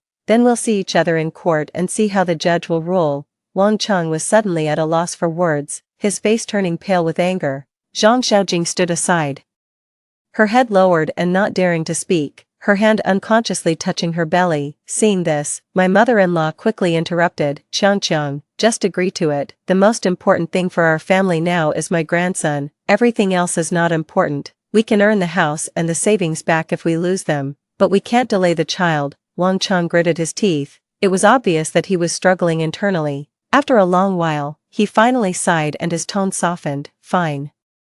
I agree to leave the house with nothing. Zhang Xiaojing then raised her head and said tentatively, then, can we go through the formalities as soon as possible? I'm afraid that if it's delayed for too long, it will be bad for the child. I gave her a cold look and didn't respond. My mother-in-law quickly chimed in. Yes, let's do it quickly. Don't delay my grandson. I was too lazy to entangle with them anymore and directly said, we'll go to the Civil Affairs Bureau to go through the formalities tomorrow and solve it all at once. Just like that, Wang Chang compromised and agreed to leave the house with nothing. I knew that Wang Chang still had an annual bonus that he hadn't taken out, which was probably hundreds of thousands of yuan. This included the salary he had withheld over the years, but now I didn't care about that little money at all. After all, the house was more valuable. I successfully divorced Wang Chang. The house and the savings all belonged to me. My mother-in-law sent me a text message scolding me. Xiaowen, you're so heartless that you don't even want your child. My son earns 86,000 yuan a month, and will be able to buy another house soon. Do you think you're amazing just because you have money and savings? Hee. Now you don't have a husband and you don't have a child either. No one will take care of you when you're old. My mother-in-law's mouth was still as tough as ever and hadn't changed at all. My state was getting better and better, and I was full of vitality. All my efforts hadn't been in vain, and I finally saw the rewards. In the past, I had given all my energy and love to my family and my daughter, but now, I was just putting that energy and love back on myself. 3 months later, in the lobby of the Xingmei live streaming base, Qiaowen. Stop right there. Wang Chang dragged Wang Lele and rushed through the revolving door, with my mother-in-law following closely behind. I turned around and sneered, "We've already got the divorce certificate. If you have something to say, spit it out quickly. Why don't you care about the child?" Wang Chang pushed Wang Lele, whose nose and tears were all over her face, forward. "Look at how fat your daughter has become. She's like a pig." I glanced at Wang Lele, who was gnawing on a fried chicken. Grease spots splashed on her pink dress in XXXL size. "Wasn't this raised with the annual bonus you hid? 368,000 yuan is enough for her to eat until she weighs 200 jin. Wang Chang was left speechless by me. My former mother-in-law slapped her thigh and shouted, "Now that you have money, you think we're poor. Your daughter calls for you every day. Wasn't it you who taught her to call me a witch?" "What, do you remember now that I'm her mother?" I retorted, leaving my former mother-in-law speechless. "You fucking lied to me." Wang Chang threw the divorce agreement on the ground. "You said you had a monthly salary of 8,000 yuan, but it turns out you're the boss of such a big company." He pointed at my huge poster on the wall, the Xingmei CEO annual award ceremony. I didn't know where they got the news. They had set their eyes on the live streaming company and came here to cause trouble with the intention of taking advantage. My former mother-in-law suddenly sat on the ground and slapped her thighs while crying and wailing, "There's no justice." The daughter-in-law drives a Porsche and lives in a big villa, while making her husband and child squeeze into a small shabby house. "Mom is bad." Wang Lele suddenly splashed the cola on my high-end custom-made suit. "Aunt Zhang said you're a witch, and when you die, all the money will be mine." Taking the opportunity, Wang Chang grabbed my arm. "Either give me 50 million yuan, or I'll bring Lele here to cause trouble every day." I shook him off and sneered, "Who had an affair during the marriage? Who transferred the property? You lied to me." The veins on Wang Chang's forehead bulged. "Could you have started the company without my support? Hee. Did I lie to you to sleep with someone else? The 1,000 yuan you gave me every month wasn't even enough to buy groceries." I took out my phone and showed the transfer records. "Look. You transferred 1,000 yuan every month and even noted voluntary gift." Wang Chang's face turned pale. I directly confronted him. "The money to start the company was the money my parents had saved for their old age. The legal representative of the company is my father, and my mother is in charge of the financial seal. You can't even find the door number of the company." My former mother-in-law suddenly slapped her thigh. "What about the betrothal gift money? The 100,000 yuan betrothal gift was already spent. I paid for the prenatal checkups and the childbirth. If you want the bills, the company's lawyer will send them to you." Wang Chang reached out to grab my phone, and I slapped his hand away. "Want to divide the money, reincarnate as a cleaner in my company in your next life." I didn't want to waste time and turned around to leave. Suddenly, Wang Lele hugged my leg. "Mom, I don't like Zhang Xiaojing. She has no money." "I want Mom. Is this the script your dad wrote for you?" I found it ridiculous. Wang Lele shook her head. "I want to live in a big house and eat a lot of hamburgers." "Let go. I'm not your mom." I looked at her indifferently. She was indignant. "The book says that moms all love their children. You don't deserve to be my mom at all. Go find whoever deserves to be your mom. You're a witch, a despised woman that no one wants." Wang Lele swore. And the words didn't sound like they came from a child under 3 years old at all. She was beyond redemption. I turned around and left without hesitation. A week later, Ms. Xiao, something's wrong. When Xiaomei burst into the office, I was signing the last contract. I frowned and put down the pen. "How many times have I told you that when something happens, you should, you're on the blacklist of the trending topics." She directly pushed the tablet in front of me. "Wang Chang is live streaming with Lele, playing the victim. Now the whole internet is scolding us for being a heartless company." I clicked on Weibo, and the topic #heartless female boss abandons husband and daughter hashtag was on the trending topics. In the top video, Wang Chang was sitting on the sofa, holding the crying Lele. "Dear netizens, please judge for us," Wang Chang said in front of the camera. "My ex-wife had an affair during the marriage and transferred the property. She doesn't even want her daughter. The child is less than 3 years old. Since she was abandoned by her mother, she has been having nightmares and wetting the bed every day. Last week, she had a fever of 40 degrees. I knelt in the hospital corridor, holding the child, and begged the doctor to see her first. Where's the money?" The money was all transferred away by this vicious woman. Back then, when she had a massive hemorrhage after giving birth.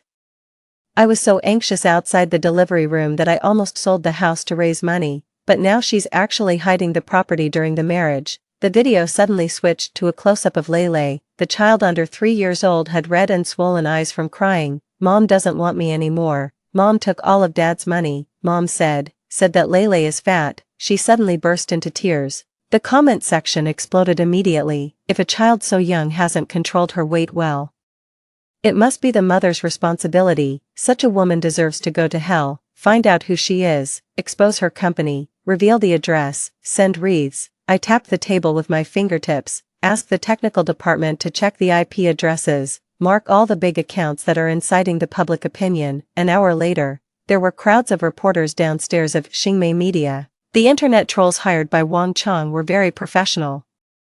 The return rate in the live streaming room soared by 300%, and the brand owner's termination letters came flying in like snowflakes. Ms. Xiao, should we close the live streaming room first? The director of public relations had sweat on his forehead. No, I played with my phone. Inform all the live streamers to go live as usual and turn on all the backup cameras. At 8 o'clock that night, Wang Chang's live streaming account was suddenly pushed by a top influencer, with the title being Expose the Scandals of the Heartless Ex-Wife. Ms. Xiao, the director of public relations, hand holding the termination letter, was shaking. At least issue a statement.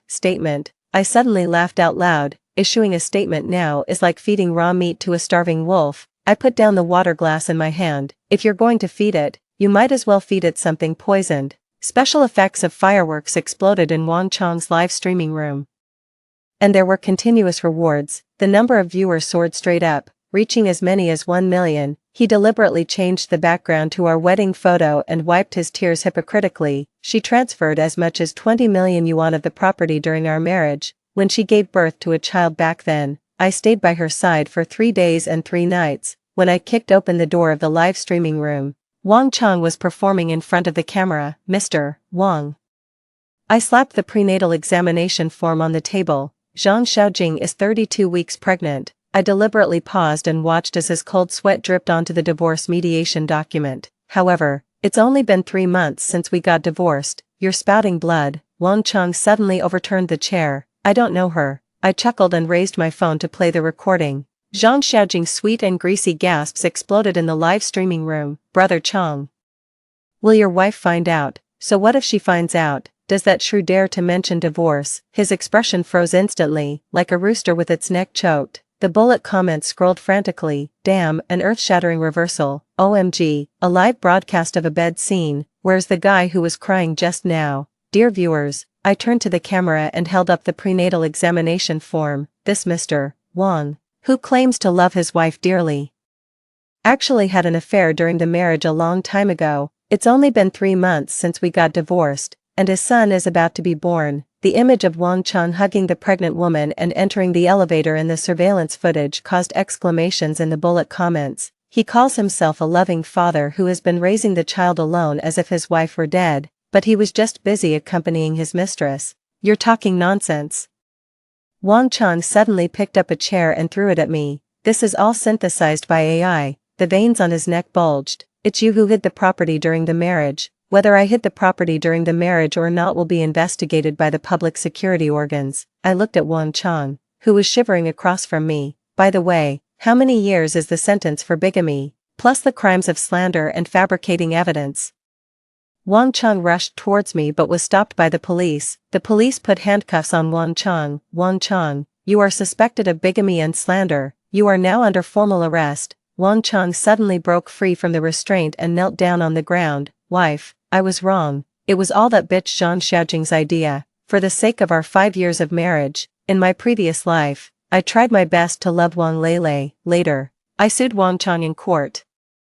And I didn't let go of those keyboard warriors who joined in the either. According to Article 246 of the criminal law, if someone deliberately fabricates and spreads false facts, damaging others' reputation, and the circumstances are serious, they shall be sentenced to fixed-term imprisonment of not more than 3 years, criminal detention, public surveillance, or deprivation of political rights. If the same slanderous information is clicked on and viewed more than 5,000 times, or forwarded more than 500 times, It is considered that the circumstances are serious. Wang Cheng was sentenced to 5 years in prison. The platform blocked a large number of Big V accounts that spread rumors randomly, ruining their livelihoods. After Wang Cheng was arrested, Zhang Xiaojing went to the hospital to have an abortion with a 7-month-old pregnant belly. The doctor scolded her for being crazy. The baby can survive if it's born, what you're doing is murder. She turned around and found an unlicensed clinic in an urban village. As a result, she had massive bleeding halfway through the operation and died before the ambulance arrived. Spring passed and winter came, and time slipped by quietly. One day 5 years later, when I was buying fruits on the street, I suddenly saw an old woman and a young girl rummaging through the trash can. They gave off an unpleasant smell. I thought they looked familiar. Upon closer inspection, they turned out to be my former mother-in-law and Wang Lele. My former mother-in-law was so old that she was almost unrecognizable. Her back was hunched and she couldn't straighten up. She kept coughing and looked extremely weak. Wang Lele was dressed dirty. She tightly clutched a few garbage bottles she had picked up in her hand, and there was a hint of confusion and helplessness in her eyes. I heard my former mother-in-law complaining to the sanitation worker next to her. My son gambled and owed a huge debt. Now I don't know where he's hiding. It's just me, an old woman, left to take care of the child. I really can't go on like this. Her voice trembled, mixed with deep helplessness and despair. My eldest granddaughter is only 8 years old. How can I raise her alone? Her voice grew lower and lower, and finally it almost turned into a murmur. My son was so good before. How could he get addicted to gambling? She continued to chatter on.